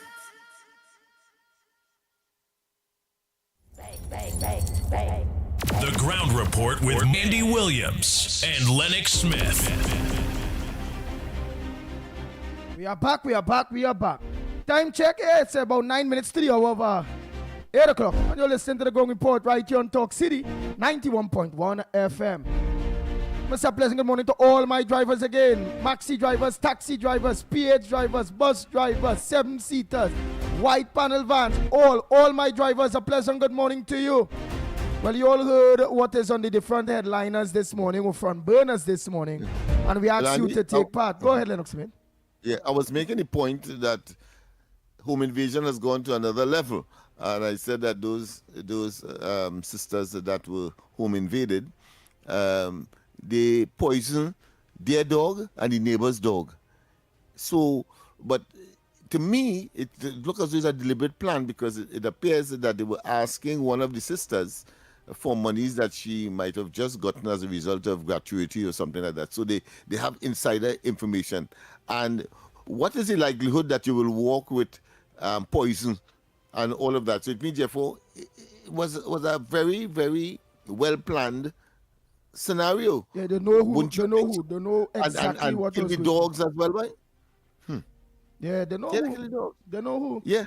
And then Yeah, I they see know in exactly. Belmont yesterday, somebody sent me, because I'm not going to see it, but they sent me it since yesterday. Let me take this call by the time. Morning caller. Yeah. Good morning. Well, I see yesterday. Go ahead, caller, by the meanwhile. Somebody sent me a tape here yesterday showing that something went on in Belmont. Yes, it's Belmont. Where was bullets? Yeah. In Sour earlier yesterday. Yesterday afternoon. Right. And the person said they feel more safer with the traffic laws, meaning they're so fed up of the murders and all whatever, that the CN only the technology saying, well, the government is only concentrating on traffic laws, or the police and them on traffic laws, compared to really and truly dealing with the heinous crime of murder. No, so they went that far. And incidentally, I took a bus from Aruca to Port of Spain, because I didn't go with my vehicle to the airport the day before and then yesterday. So I traveled. And on my way down, remember in Tobago, I don't think you were there when a bus was burning in Mount Hope. Well, when I was passing in that maxi taxi, I saw the bus. It's really true. You know, some people was suggesting that it was AI generated, but it was a bus that was actually gutted out. No, we really have a public transportation problem when it comes to those buses. They really, despite what people are saying. Yeah, and that triggered me to it incited my my observation and my keen acknowledgement of that. So when I reached the bus terminus now, if you see the amount of derelict buses parked up on the left-hand side in entering, of course, the terminus there, if you see how much, I say, what the hell is this, boy? How does so much buses? Is a total graveyard of bus. So I have planned to maybe apply to the authorities to get those buses and see if we could scrap them and make some money off it to support our program. That is what came to my mind immediately. You keep looking for these 4 green cows that walk in on the road. That will never happen. They never happen. Well, I want to tell you this. That's a joke compared to what they have stored on different properties. Yeah. I would not be surprised. And I suppose it will happen to most of those ministries who rely as part of their operations on vehicles, like the Ministry of Works and that of the regional corporations and so on. So I'm saying it's a good opportunity for me to help the government to environmentally cleanse these places, and at the same time do good for a project that requires some finance without they having to get into the treasury of the country. So I'm going to do that. I really going to do that. That motivated me to do that, because the amount of mosquitoes and health risk and all of that that these things would provide where they are stored. I mean, let me take 2 calls on this side here. Go ahead, caller. Good morning. Morning, Andy. Morning, Lennox. Morning, Snipes. Yes, good morning. You see those buses, sometimes they auction them off, right? But it appears like nobody doesn't really buy those buses because we can't do. Look at the buses that we just go bus ride and take on. How old are those buses? Look how these people who running those buses just get parked and all that for them. And we just go on bus ride and party on them buses from. I went to school in some of them buses from 19 or long. And they're still on the road running. What's going on with these new buses that they can't get them to run or they can't get them to fix? That's why I will always agree. I will always agree with the busman because it's not everything I'll agree with him on, which is based on the type of buses. We cannot continue to buy the Chinese buses. We already heard that the best of buses is like the Volvos and the Benz and those things. We have to organize and buy buses that, you're getting parts easy and that will hold out, because as the busman said, in Trinidad here, it have some of those buses that was bought still up and running and functional, better than those newer buses that they bought from the Chinese. Yeah, I'm going bus ride and it's old bus on them. And I don't see those articulated buses again, because at one time I really saw half of the bus left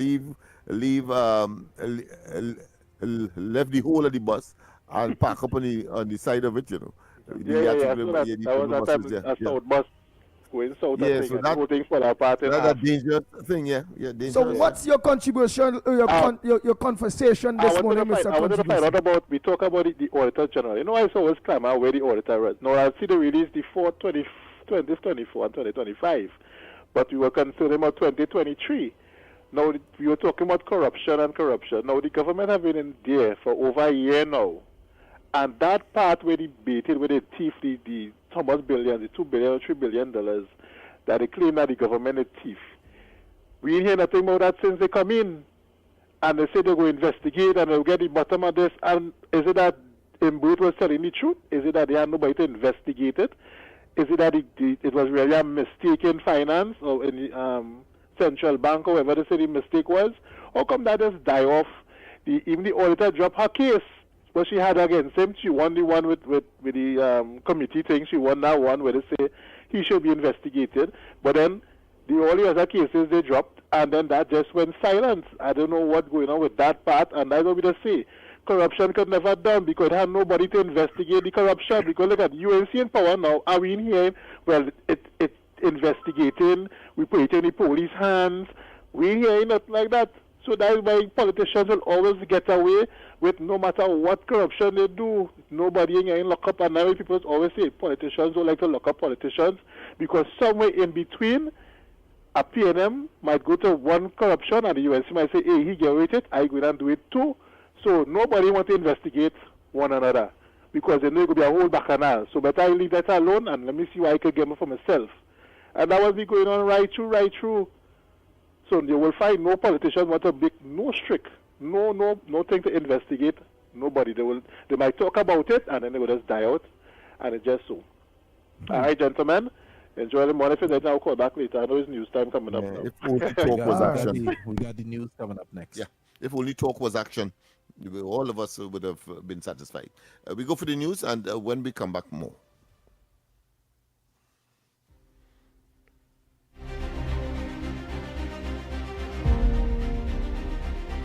So, Mr. Faizabad, you'll call back.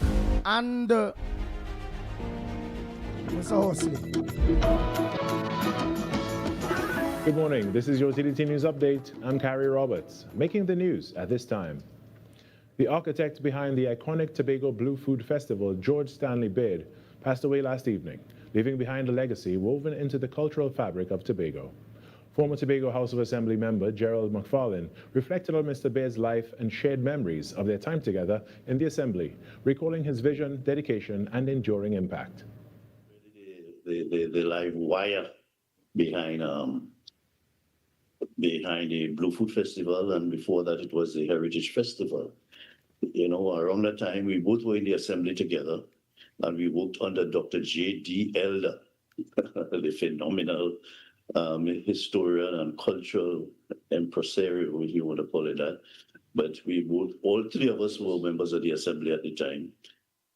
Mr. McFarlane observed that it was Mr. Bair's distinctive blend of leadership and character that brought his vision of a Tobagonian Heritage Festival to life. With a steady hand and an instinct for people, he guided the idea from imagination to celebration, transforming it into a living tribute to the island's culture. The kind of leadership skills that he had, he never really turned down people or put people down, and we had to learn. In those days, we just have to respect each other in the assembly. I mean, this was one of the key things with Robinson as chairman of the DHA then. We just had to show respect to not only his colleagues and the colleagues in the assembly, but show respect to the community. And that is why it was so easy for putting a team together to work on the Tobago Heritage Festival. According to Mr. McFarlane, Mr. Baird was also instrumental in helping put legislation in place to preserve Tobago's natural assets, such as the rainforest and the Buku Reef. In other news, a scheme to assist students who are first in their families to access tertiary-level education is gaining meaningful traction through a partnership between the Unitrust Corporation and the University of the West Indies, St. Augustine. Through its support of the first-gen STAR Peer Mentorship Program, UTC is helping to ease the transition into university life by providing academic guidance and a strong support system for first-generation students. Last September, the corporation invested $50,000 into the initiative, with the bulk allocated to renewable scholarships and a bursary aimed at strengthening financial stability. This year, Karina Rampasad proudly emerged as the program's first UTC scholarship recipient, embodying determination and achievement. UTC says the investment reflects its belief that empowering these students today is key to shaping the nation's future leaders, ensuring they're equipped to succeed both academically and professionally. In sport now, the Trinidad and Tobago Red Force secured their first place in the West Indies Championship final with a dominant 140-run victory over the Barbados Pride, delivering a disciplined and commanding performance with both bat and ball. The emphatic win capped off a strong showing from the Red Force, whose all-around display proved too much for the Pride as they advanced confidently to the championship decider. Resuming play on day 4 with a commanding lead of 246, the Red Force went on to post 280, powered by a century from Cephas Cooper and a solid 64 from Carrie Pay, setting Barbados a challenging target of 317. Barbados were dismissed for 177, with Shane Mosley scoring 39 and Shamar Springer with 25. The Red Force's spin duo proved decisive, as Carrie Pay took 5 wickets for 54 and Brian Charles with 4 for 62, shared 9 wickets to seal the win. The Red Force now advance to face defending champions Guyana Harpy Eagles in the final, starting Sunday, May 17th at the Sir Vivian Richards Stadium in Antigua. And that was your TDT News Update. I'm Carrie Roberts. From all of us here, have a great day.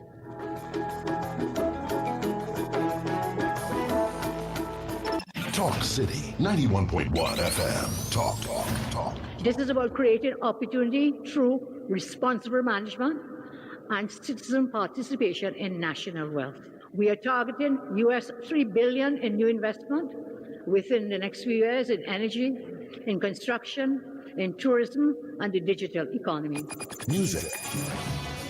It's reconstruction time in Trinidad, so put your shoulder to the wheel, man, lad, move on, don't stop. Till you reach the top. You put a hand and I put a hand and we for big and for small in no time at all. Prosperity.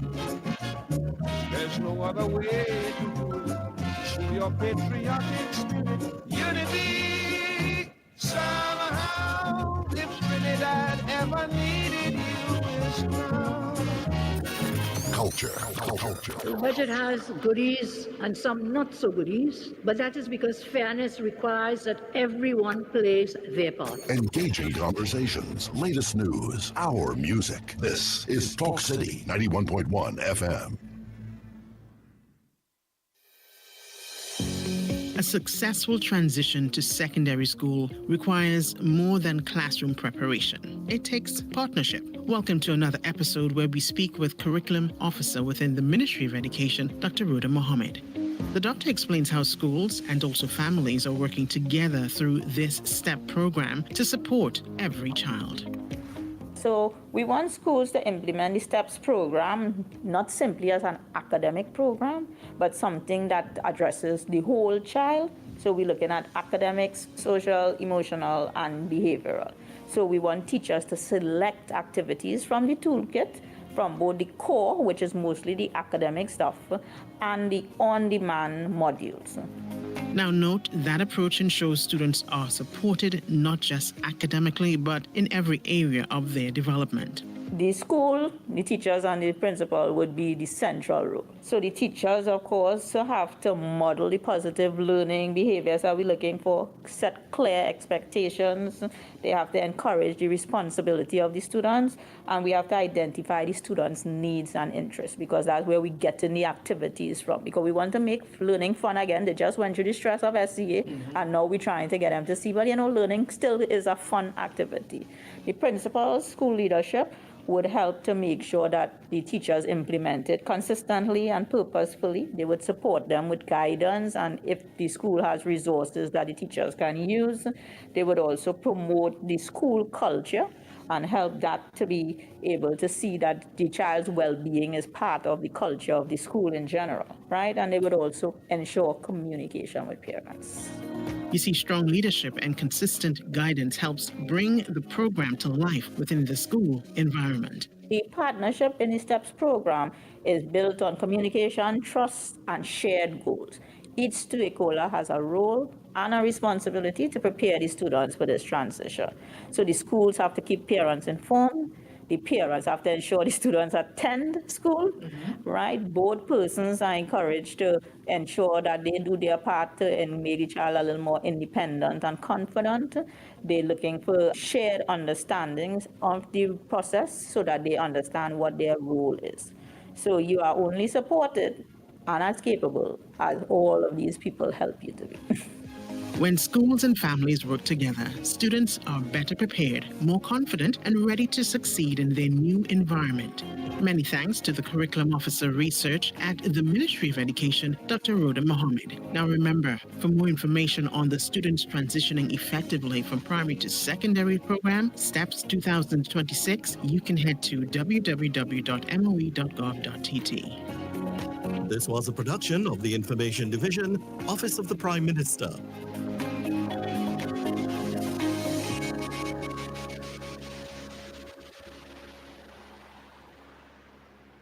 This is Destra, and you're listening to the Ground Report on Talk City. Keep it locked!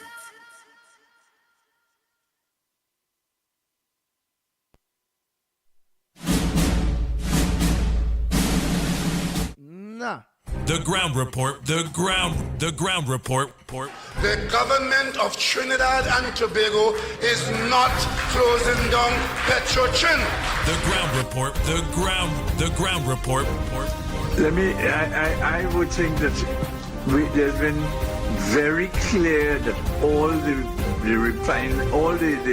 employees of Petrotrin will exit the company. All. The Ground Report with Andy Williams and Lennox Smith.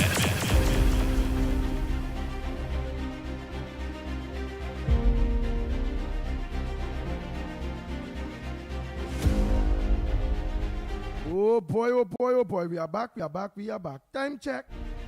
Yeah, it's 9 minutes past your 8 o'clock and you're listening to the Ground Report. Right here on Talk City, 91.1 FM. Yeah, so Lennox Smith, I was just watching a video there with shooting that took place in Sawa. I think it's in Sawa, yeah. I say, boy, they woke up normal, they just blaze up the place. Normal, they bass down, they leave normal. Normal, and that took place in Sawa yesterday evening. Right? And I'm telling you, and it's really, well, changing, it gravitating, it evolving into a sort of barbaric kind of, what I consider to be, inhumane but do you believe the state of emergency? But do you believe the state of emergency actually let me say, deterring those killers and them striving in taking out people's life. Well, listen, one has to conclude, one has to reach the inescapable conclusion that, listen, if the state of emergency did not exist, could you imagine how bad things would have been? Oh, it would have been worse. You see what I mean? That's how you have to, gang leaders that have inside assess right now. the situation. Yeah. So, and the state of emergency is not a permanent fixture. It must come to an end. It must have a terminal period or a point. And what is the replacement? Right? So that my argument with respect to the ZOSO continues to be a valid one as far as I'm concerned, because you have, if in a state of emergency, you're having these, I mean, unacceptable, egregious, and totally barbaric and, I mean, inhumane conduct. Well, when it comes to an end that is inevitable, it can't go on in perpetuity. What's going to happen? What's going to happen? In spite of all of the optimism of those who are supposed to be responsible for treating with these matters and curbing and, attempting to settle the ordinary minds of the ordinary person in this society. So therefore, well, what's going to happen is things going to get worse if it don't have something to optimism. Yeah. If it don't have nothing to replace it, what's going to happen is things going to get worse, because now the state don't have by law these gang leaders and some of the troublemakers that they have locked up at this point in time. They will have to be let free. So when them let free, it will have a lot of reprisal killings and everything, because they know. So it's still left, as you say. At least it would have something after, if it is the ZUSO bill had really and truly at least passed. That would have been there, so that certain actions could have been taken to preempt and to reduce and to ameliorate, if necessary, certain situations and actions. But without it, you are really left to all the women fancy of whosoever, and that is inevitable. That is inevitable. Boy, listen. The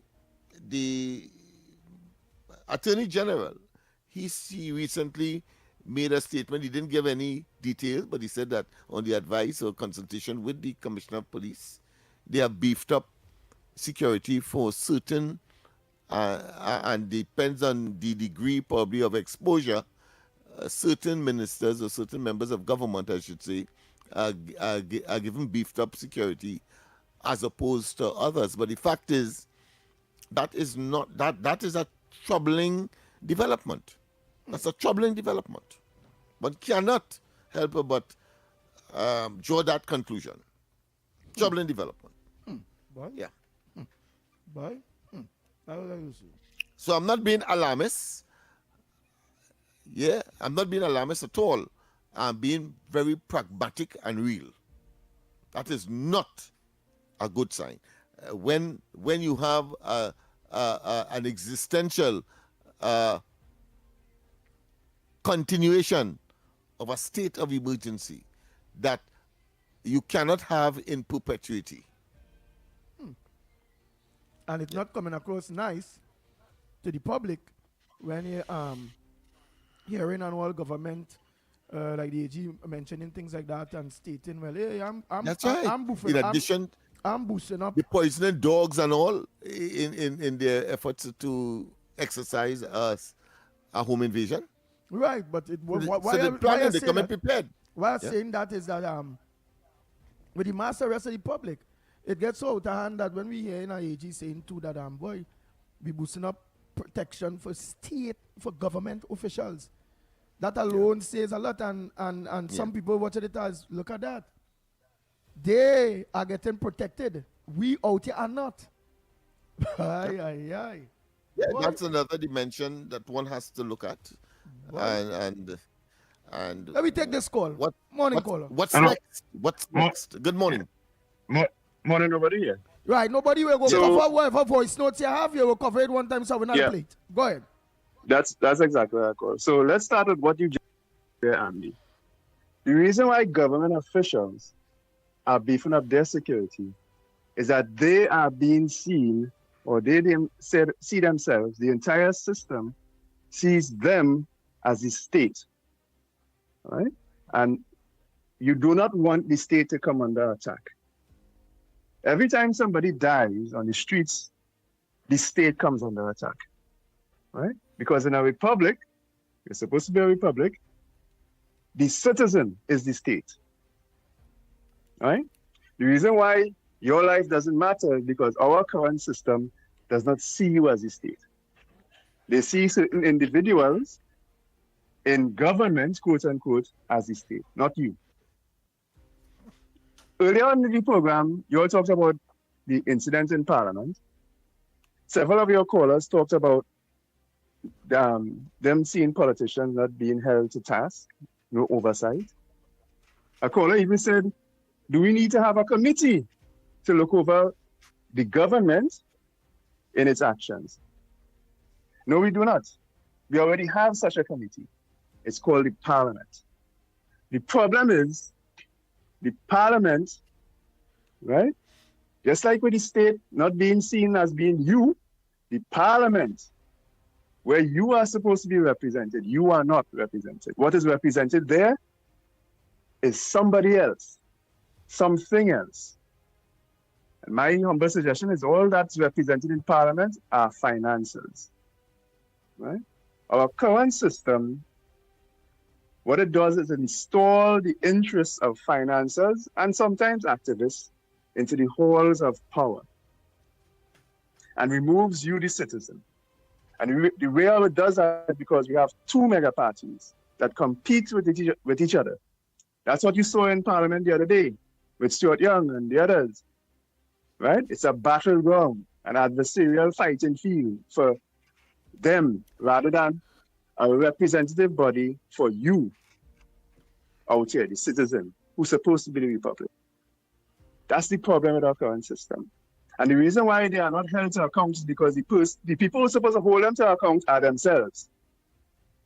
When you win a general election in this country, you win the parliament, you technically become the executive, and you have control over all the institutions of state that are supposed to govern and control these things, right?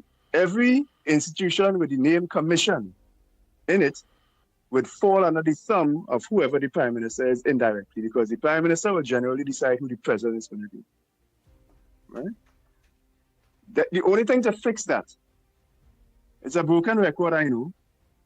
I've been saying it for a while. The only thing to fix that is a constitutional fix. The current prime minister is trying to do it through executive actions, and good on her. But she will fail because the Constitution will always trump executive action. And not only that, her time, just like the rest of us, is temporary here.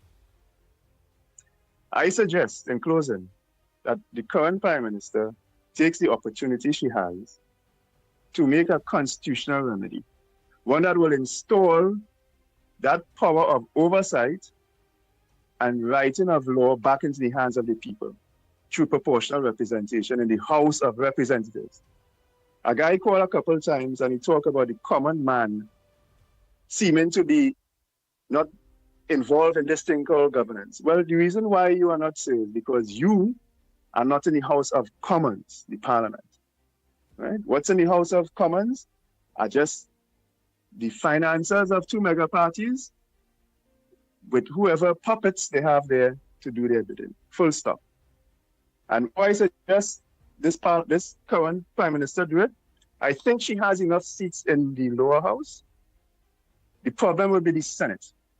And how she does that, how she fixes that, how she deals with that, is when this current president's term is up, install your own president, just like the crooked system allows you to do. The Prime Minister decides who the president is going to do, right? Install your own president with the sole goal of installing presidents, senators who would make constitutional reform. and leave that as your legacy to this country, that you would have fixed a major problem, giving power of parliament back to the people. Thank you very much. All right. Oh boy, thank you, nobody. Next caller, morning. Good morning, Andy, Uncle Lennox. Good morning. Snipe, Good morning. Trinidad and Tobago. And let's share the love and be our brother's keeper. Condolences to the family of the 2-year-old in Tobago. I wish that they can recover the body soon and we move on in life with grief. Andy and Uncle Lennox, the scrap iron situation, I would like to touch on that a little bit. Because you see this copper thing, it's getting ridiculous. Because just imagine, right? Man going in people's place and holding them up at gunpoint and taking the cable, what it has to as businessmen who sell it, and thieving the copper at gunpoint now. I think the government should move swiftly in regulating this thing so that, because it had a talk already about the copper and scrap iron, because it getting out of hand, and you see now that $1 million installation at the state is being affected and people is not getting services now. So we have to move on that. So I just asking that the state and the relevant authority try and move fast and either put in a serious regulation and a check and balance in this scrapyard business, so they'll have a deterrent for the people who go in and get in copper. And the next thing, Andy, if in this state of emergency, I feel the powers that be should become the military, the army, the regiment, whatever it is, place them in strategic points from the east-west corridor, come straight down to Grandi, right? And have certain checkpoints block off and have it so that when in these areas, all up in Lavantil and already these zone activities taking place, because look like how a man can walk out easy, do his thing and walk away. If it has certain checkpoints, under this curfew, this state of emergency, they would have to be passing one of them on the road or in our area. So you see, I feel it's time of the powers that be use the asset to the full ability to bring in back law and order in this country. Thank you, Andy and Uncle Lennox, and have a blessed day, Trinidad and Tobago. Thank you. Thank you very much. Oh boy, next caller. It's just my boy. It's just, but that is just still will be a quick fix, eh? The army, how if it go, but all the arms had to be functional. All right, all arms had to be functional. The government trying to function some of the arms, but it have arms that have to be functional, that's supposed to be independent offices that not functional. For instance, the office of the Commissioner of Police and the office of the DPP, right? And then we have the judiciary that needs to get a snapping, where we can get speedy cases going and all them things. So it's just a whole crash system. So trying to spin a wheel, but yet still the bolts and them ain't tighten. The wheel go just still drop off? Still wouldn't get the results that you want? Is that overall we need overall? Bye. Well, there's a consciousness. We are left with only the consciousness and people's conscience. And if they want to do right, they will do right. And once that is happening, once that's the ethos, once that's the basis, once that's the philosophical underpinning, I think things are going to. But human beings as they are, they would gravitate, of course, to the first opportunity that would provide them with a benefits, usually unmeritoriously. And that is what we have had over decades in Trinidad and Tobago. Now to rein in that, it is a Herculean task. Not even proportional representation, even though, of course, I agree it has its place. But certainly, I think is a more moral, ethical, spiritual, should I say, ethos, direction will certainly do the trick. Well, ultimately, boy, on a sustained basis. which moral, spiritual, this, that still depends on people, and people are not people these days. So we That is need the something. systems, we need the laws, we need our overhaul. But we need the people in constitutional it, reform. people in it, but it's when you say you need the overhaul and the revamping, it's people have to do it, you know. People have to execute anyway. So it depends on the quality and the mindset of the people to make it happen ultimately. We are in a very difficult scenario and situation, but it's the people themselves in the various institutions. You could have how much law you want. It's people have to execute it. Boy, well, so that means we lack moral, So we are. moral and That's spiritual right. people in this country. So it's a set of demons we have here then. Either that, or those who have it are not being provided with the opportunity where the influence exists in order to remedy the situation on a permanent basis. All right, let's go to the lines. Morning caller. Good morning, sir. Good morning. Yes, good morning. First time caller from Barrackpore. Go ahead, first time caller from Barrackpore. Yes, I want to get in this conversation. If we look in the past, all the governments that come in this country, be it PNM, UNC, whoever, they spend the most amount of money where the crimes are being committed. Look at it carefully. Guns in the hands of the criminal is power. So we must take that power and put it also in the hands of the citizens. Give the citizen, law-abiding citizens, guns. And furthermore, the government had created this monster. Now they can't control it. All the government come in this country. There was a book written by a great professor, I don't want to call the name. If you look at it, the government come in this country, some of them, they legalize gang, and the others, they finance gang. So who is the gang and who is the leaders of the gang? Is the state. And another one more item, and I want to close. Today, everybody looking at what is the problem. The solution is there.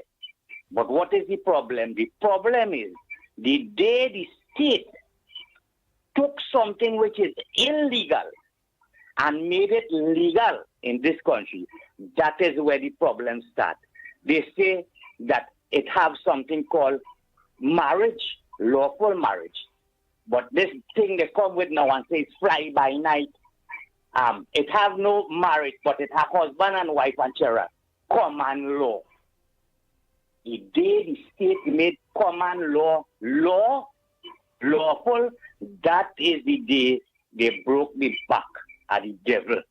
And the devil run loose with common law. If the state don't control that monster and bring back laws where husband and wife could come together and monitor their children, in this country, we're going to have a lawless dump. We don't have a lawless dump right now. The lawless dump is the head. It comes from the head. If the head can't control themselves, they can't control the tail. Thank you very much, sir. Thank you, first time caller from Barrackpore. Oh boy. Let's continue these calls. Go ahead, next caller. Pleasant good morning to you. Good morning. Morning. Andy, yes. You're so right. Human nature is what it is. You could do what you want and put what in place, they'll push the boundaries and do whatever they want to do. There's a lack of discipline and poor policing. In order to bring back discipline, we have to have the police do their jobs. They have to go out there now and arrest the people who are breaking the laws.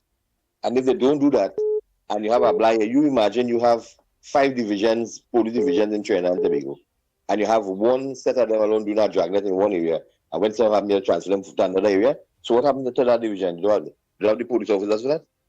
And it can't be effective if they sit down in the police stations and on TikTok and all kind of thing and do all kind of things. They'll be out in the streets. They have to be there present to prevent that when you go to the States, as you land, you see police officers and you begin to toe the line and follow the rules. And that's what we need in Trinidad. Just enforce the laws. We don't need to teach anything else. And once you enforce the laws, people will understand. Regardless of what, stop blaming parents, this and parents that. It's parents who are involved in crime. It's people who have good jobs, good paying jobs that are involved in crime. And I'll give you a big example that you may not like. Doctors, we pay taxes and have the hospital with all these equipment, but the doctors put you on a waiting list to go by their private places to get the same test to come back on the same operation here. That is a crime. So we need to bring back discipline and have proper policing at all levels. You have a good day, man. Next caller, morning. Well, he started off with, of course, human nature being as it is, and these doctors and police officers are humans. Good morning. Lennox, I want to know how the work on the Balizé house stopped. All in a sudden, what happened? The barbecue ticket run out. If there's anything I could print some for Pumpkicate Rasta, you know, for Gerald Hines. I too for free. For free. Yeah, for free, boy. Yeah, for free. I see him to go get the money, the millions to finish that. All the time, this thing going on, and now the work stops, so where all the barbecue money going to. You understand?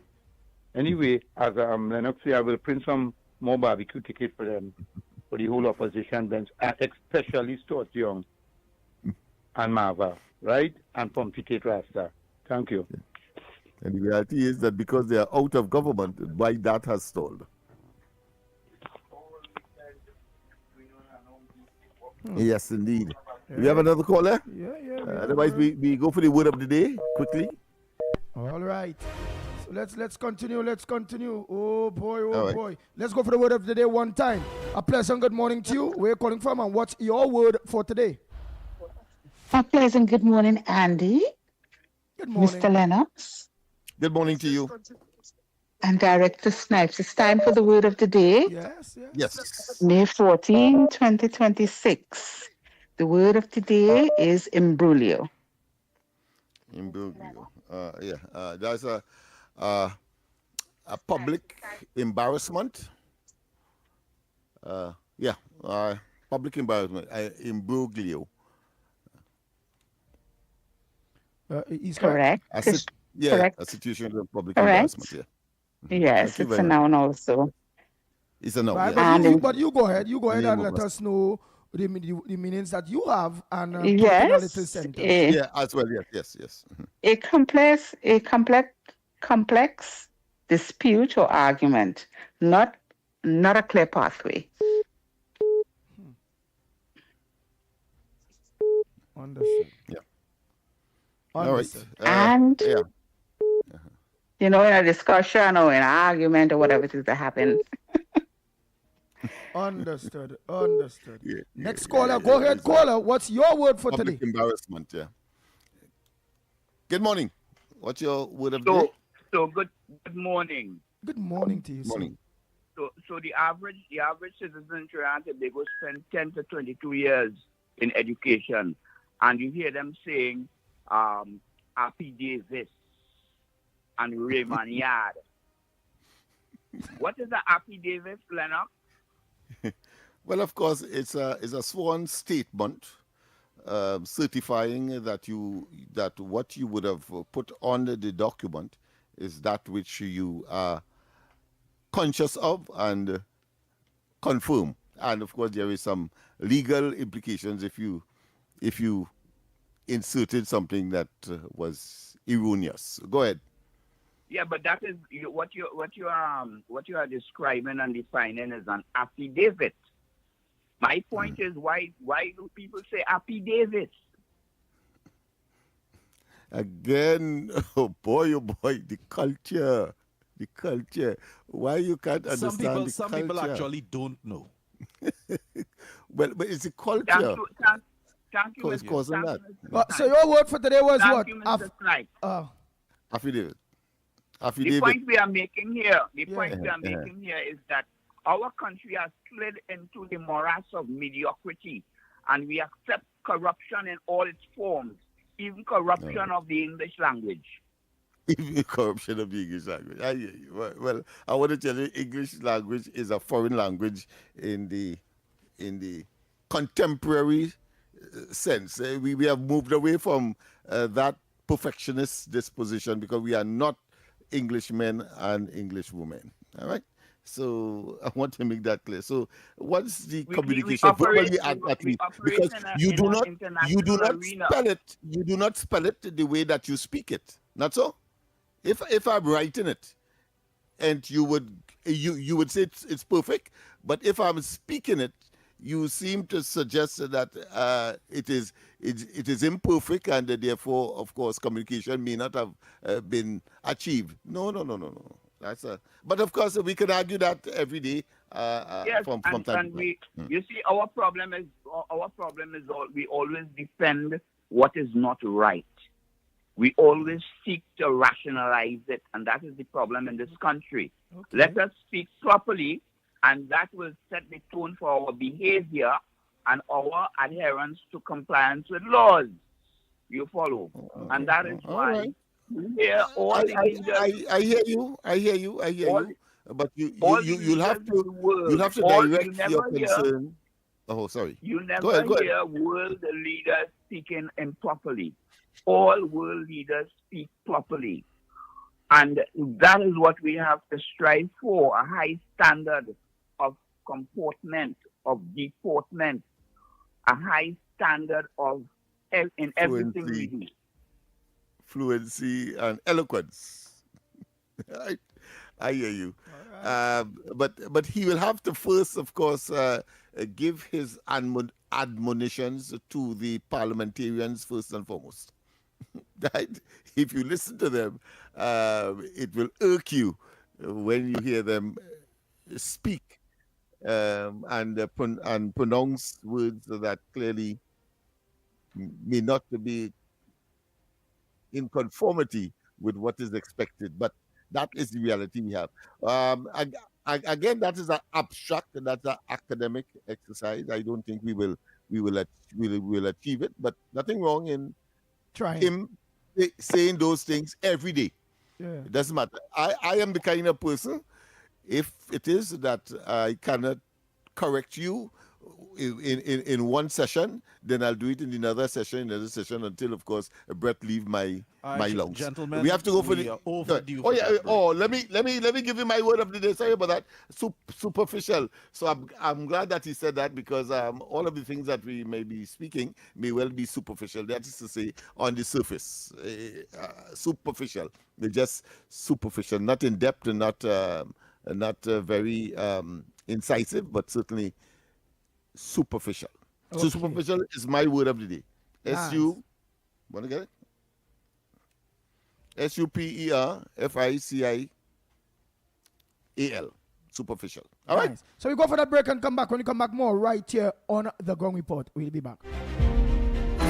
Your news, anytime, anywhere. TTT News brings you the facts that matter most, on air and online. More ways to stay informed. TTT News covers the stories that matter. Join us nightly at 7. TTT News, committed, accurate, relevant.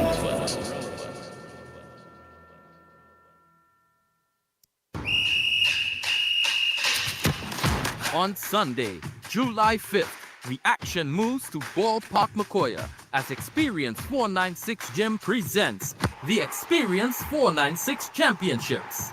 From 10 a.m. to 6 p.m., 15 teams will step onto the field, each one fighting for pride, bragging rights, and a chance to be crowned champions. Expect speed, skill, big tackles, big goals, and the kind of football energy that brings a community together. Whether you're coming to support your team, enjoy the competition, or bring the kids out for a fun day, this is one event you don't want to miss. The Experience 496 Championships is more than just a football tournament.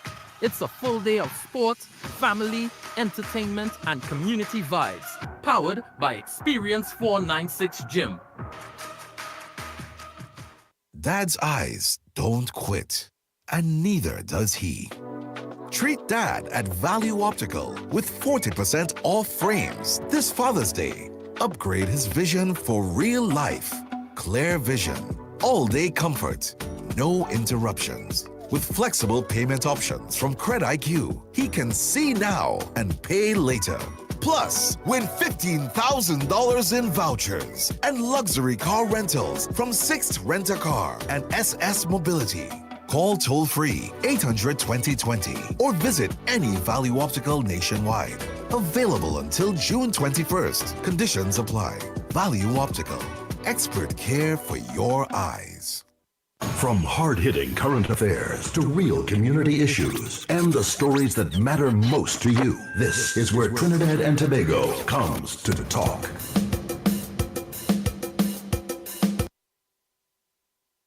This is Destra, and you're listening to the Ground Report on Talk City. Keep it locked. Bang, bang, bang, bang, bang, bang, bang, bang, bang.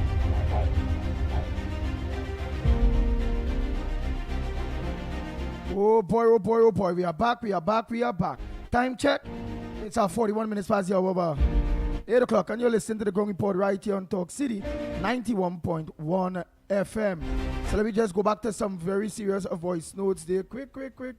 Yeah, I just before that, of course, just to note, just to take a note that we most likely from next week we will switch the period for the capiche with that of the word of the day because of callers' demand, so to speak. All right, that's a possibility. So look forward to that. So just let management know. Some management will let sales team know. Oh boy, management have to be things. That is a process, people. So even to do that, because of course we are in a structured environment and not that is loose and fast and helter skelter. Yes, indeed. Go ahead, Andy. Morning, Andy. I want to complain about that PTSC bus service. Earlier this week, I was talking to a bus driver and he told me that the reason why the bus service is giving a lot of trouble in San Fernando is because they hardly have buses, and the few buses that they have, they overworking them. So one minute the bus going Erin, then it going Faizabad, then it going Princestown, then it going Guaya, and the buses are being overworked and they're breaking down. He said that is why the San Fernando Port of Spain bus services cannot run every hour throughout the day because they hardly have buses, and what is left is breaking down all over the place. That's why they're cancelling. Look, Tuesday going there. They did run the bus in the afternoon from San Fernando to Port of Spain, but the bus worked every 2 hours because they only had 2 buses available. You see, the thing is, this government only putting on more and more routes, and they're not furnishing the PTSC with buses. That is why things cancelling. Look, this morning here, they had no 6 o'clock Port of Spain, no 6 o'clock Siparia from San Fernando. What really going on here?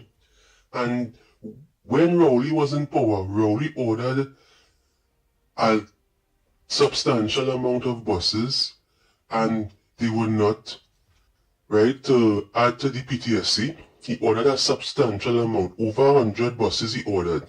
And as soon as the UNC came into power, a PTSC worker told me that they cancelled it. So what the government want the public to use? And yesterday now, there was a big fire where a PTSC bus exploded heading from Port of Spain to San Fernando. So we have one less bus available now. If the buses are being overworked and oil is not being changed and they're not being maintained and they explode, and eventually it'll have nothing left. One big fire, and the bus burned to the ground. The fire services came late, and by the time they arrived, it was just a shell of the bus. The people in the surrounding community said they had a big explosion. So that is what happens when you have a lazy government that does nothing and is not interested in replacing the buses. But yet now, you have ministers collecting pay and we can't see them. Pleasant good morning, Mikey, Lennox, Andy, and Sis Knight. Well, you have a discussion where he was referring to what's going to take place, Lennox, after the fact. With concerning this SOE going on, stop in the future, what next? Well, I have a solution to that. Give us the FUL. It pass in Parliament. Give us the FUL. Let us defend ourselves. If Zozo not implemented, Because if we leave us stranded, we get the opportunity to have our protection, give it to us. All right, this is just my opinion. Blessings. Good morning to the Magnificent Tree. Well, Andy boy, according to what you're saying there, if you understand what's going on, just remember what happened Monday in Parliament. No, a crime had been committed against the citizen of this country by Senator Al-Rari and Senator John Bates, right? She accepted her responsibility. She resigned, and up to now, the opposition leader don't want to do nothing about it. And when they want to remove she now, you see what's happening. The very people in the Senate started to protect she, right? That she had do nothing wrong. And she should be eased up.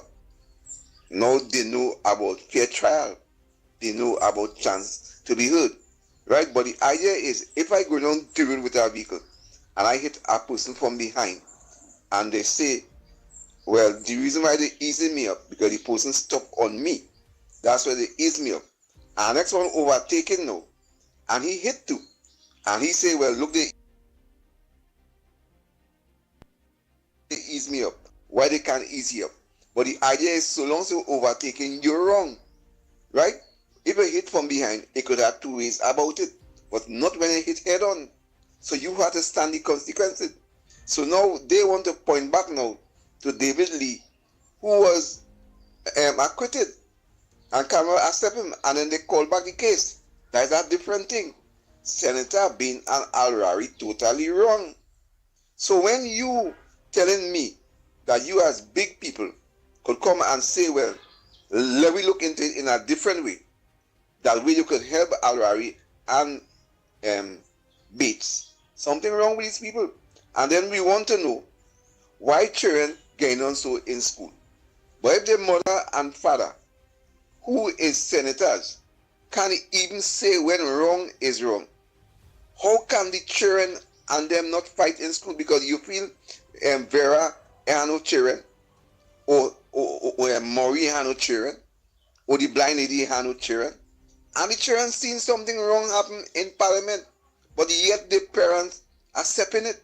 So if I hit somebody in school and I Vera's son, and he say, boy, why hit the machine? I say, but dad, and you support Bates, and she was wrong. So how you could tell me I wrong here now? So the thing just started right in front of them.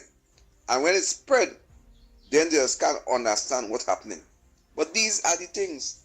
No parents' guidance, not even from the highest court in the land.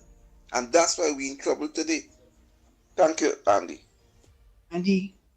Andy, see if you could help me, because I've got Lego some bad word here. You know, I'm trying to get Wassa. They gave me a run around. She gave me a number to call to get the operations department. They tell me now the number is not in service or busy or all kind of shit I get in, Andy. And Andy, could you do something for me, please, on the radio? Announce something or something? I don't want to come on, because I come on there this morning. Any views or opinions expressed on the Ground Report are solely those of the hosts and callers and do not represent the views, policies, or official position of Talk City 91.1, its management, or affiliates. Andy, I think this is the second time for the morning that said caller would have used words to cause us some problems. So I think you need to either review that individual's voice notes first, or block them. I hear you. I want to add to all callers that nothing so egregious, nothing so heart-rendering, nothing so emotive should cause you to use words that would jeopardize the medium through which you are expressing yourself, looking for a remedy, because in this case, it's WASA. You are aware that this is international radio, and we're governed by rules. Yeah, and this particular caller is a seasoned campaigner, so I don't expect that is going to happen, and that emotions and other things that would cause her to be so angry that you would lose and generate what is called technically a Freudian slip. which of course is a slip of the tongue, but it will not work here. It cannot work in this particular environment. All right. After the program, caller, I will give her I'm a call. talking directly to you. Yeah. After the program, I will give her a call to make her aware of the ticket. Let's continue. Andy, good morning again. My second front burner issue, and good morning again to Lennox, Mikey, Nigel, and to everybody out there. I heard a voice notice saying that they should have some committee or something to oversee the spending of the government. Well, there is the procurement regulator, and Lennox can correct me, right? And there's also the Joint Select Committee and the Public's Account, right? To oversee the spending of the government, right? My second issue is Stuart Young. Stuart Young continues to show that he has no respect for Parliament. Right? We have seen it over the years with his nasty, derogatory statements, and we saw it again yesterday. Now, I think it was this week, where he talked about Wayne Sturgeon, verbal diarrhea and whatever. You come back again yesterday with your nonsense. But you know what? I am getting fed up with the speaker now, right?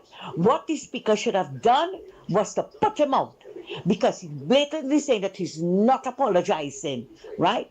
You are calling people derogatory names in Parliament and expect to get away with it? Bridget Annie said George would never have allowed that. The second time she asked for an apology and withdraw, and he didn't, and it was a UNC member, and they didn't do it. She would have put them out, called the marshal to put them out. I don't know for what reason Jack was saying the speaker is giving that man so much a rope. I don't know for what reason. Over and over, he keep telling him to withdraw it and apologize, and tell him he's not apologizing. But then Lal Bihari had to boil down like Baji and then apologize. Right?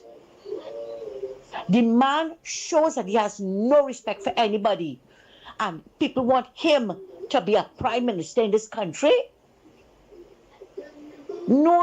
Something have to be wrong with our thinking if we could allow somebody like that to be a prime. We had enough of Rowley, you know. We had enough of Rowley vulgarity and his disrespect. We're not taking it from Stuart Young. We're not taking it from Stuart Young. That is really, really disgusting now. He should not be allowed to get away with that.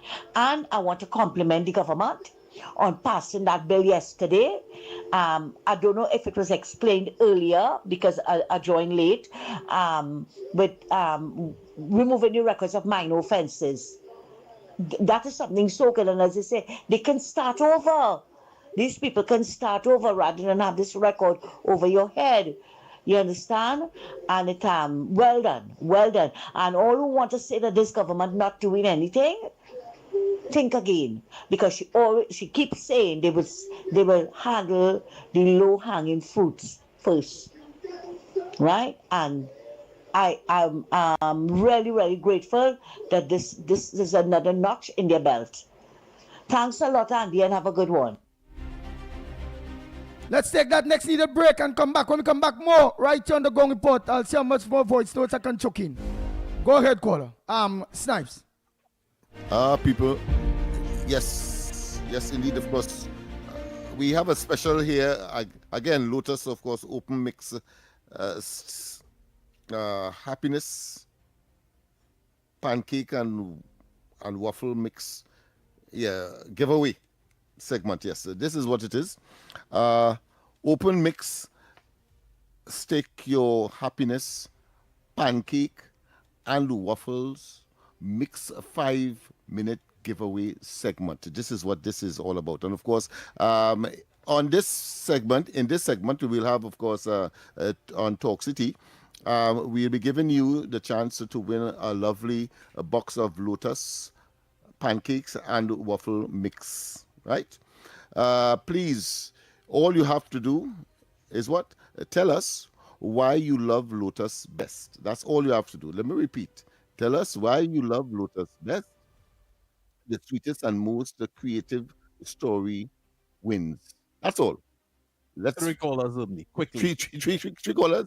Yeah. Right. I hope they know what Lotus is, because is a mix, as we says, with of course you could generate your pancakes and your waffles and so on. I'm sure many of you would be familiar with that particular brand.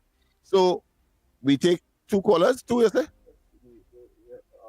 We're allowed 3, but given the time, let's take. Yes, let's take 2. We can only take 2. So tell us quickly why you love Lotus best, and of course, well, the sweetest and most creative story wins. Yeah. And you win what? Yeah, you win a giveaway. Yes, this is a giveaway segment. So call us 6224911, and you can win yourself Lotus pancake and waffle mix right here inside the ground report. We have space for 2 callers. Just give us a story. Yeah, whatever. Come on quickly, because it starts today, but it's continue tomorrow. Before, yeah, we continue tomorrow, right? No, this is a one-off. Oh, it's a one-off. All right, okay. So before the program finishes, now going once, going twice, we need to give you this giveaway segment package. Andy, we can take calls from your side as well. Yes. So again, Snipes, let us hear about that Locust giveaway again, dear my brother. Let's hear about it again. It is a giveaway. It is a giveaway a Locust package of waffles and pancakes. Right? That is what it is all about. That's the package. And then of course the best of 3 callers win. So tell us what you have to tell us, why you love Locust best. And let's go. Hi, good morning. Welcome. Oh, we have it. Good. Yes, good morning. Good morning. Yeah, morning.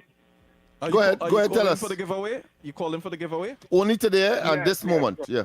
All right, give us your story. All right.